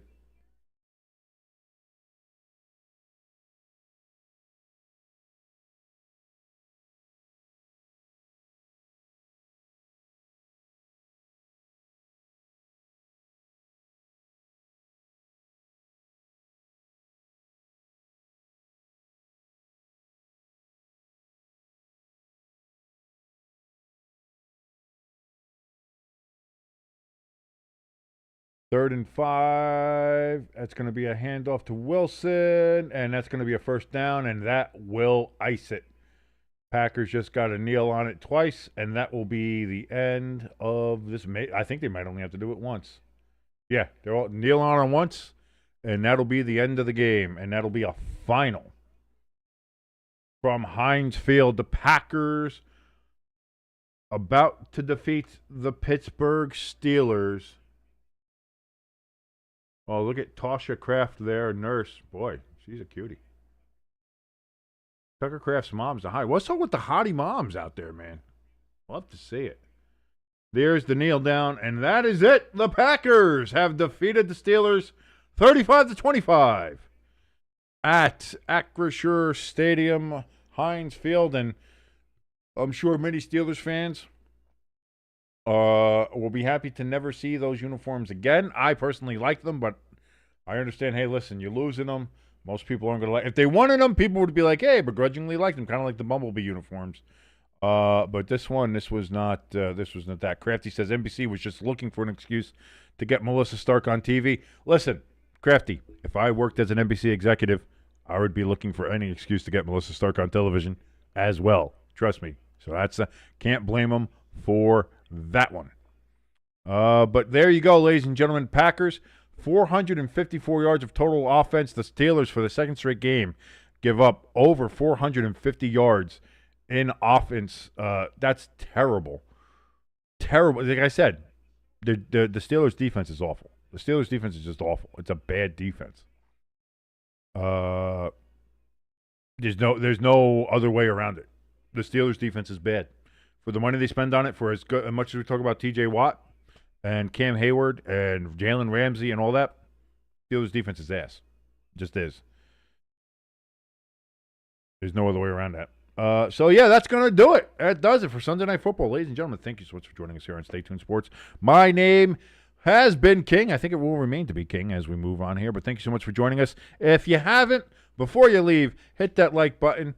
Share the channel. If you'd like to, there certainly helps us out there. And, of course, if you haven't yet, please hit that subscribe button as we try to get on the road to 1,000 subscribers and monetization. Also, if you look down in the description below this video, we have a link for our donation station and our merch store, which has more merch in it all the time. So keep looking out for if there's something you don't like yet. Maybe you'll find something in there soon. And, again, that helps us out a little bit more directly with the monetary funds. Thank you all so much for joining us here on this Sunday, earlier for the Giants-Eagles game and watching me absolutely melt down, and for this Sunday night game where the Packers defeated the Steelers 35-25. Join us tomorrow night when the Washington Redskins travel to Arrowhead Stadium to take on the Kansas City Chiefs, and good old Redwood himself, Travis Kelce. Will Taylor Swift be in attendance? Will I have to break out the Taylor counter? We will see. Gretty says the streamer, formerly known as King. I don't know. Maybe I'll have to change my name. I don't know. Some people might call me a steamer too, Crafty. I've been called a steamer once or twice. Big old Cleveland Steamer King. But anyway, thank you so much for joining us, everybody. We will see you tomorrow night right here for Chiefs Redskins. And until then, enjoy the rest of your Sunday night and enjoy your Monday as best you can.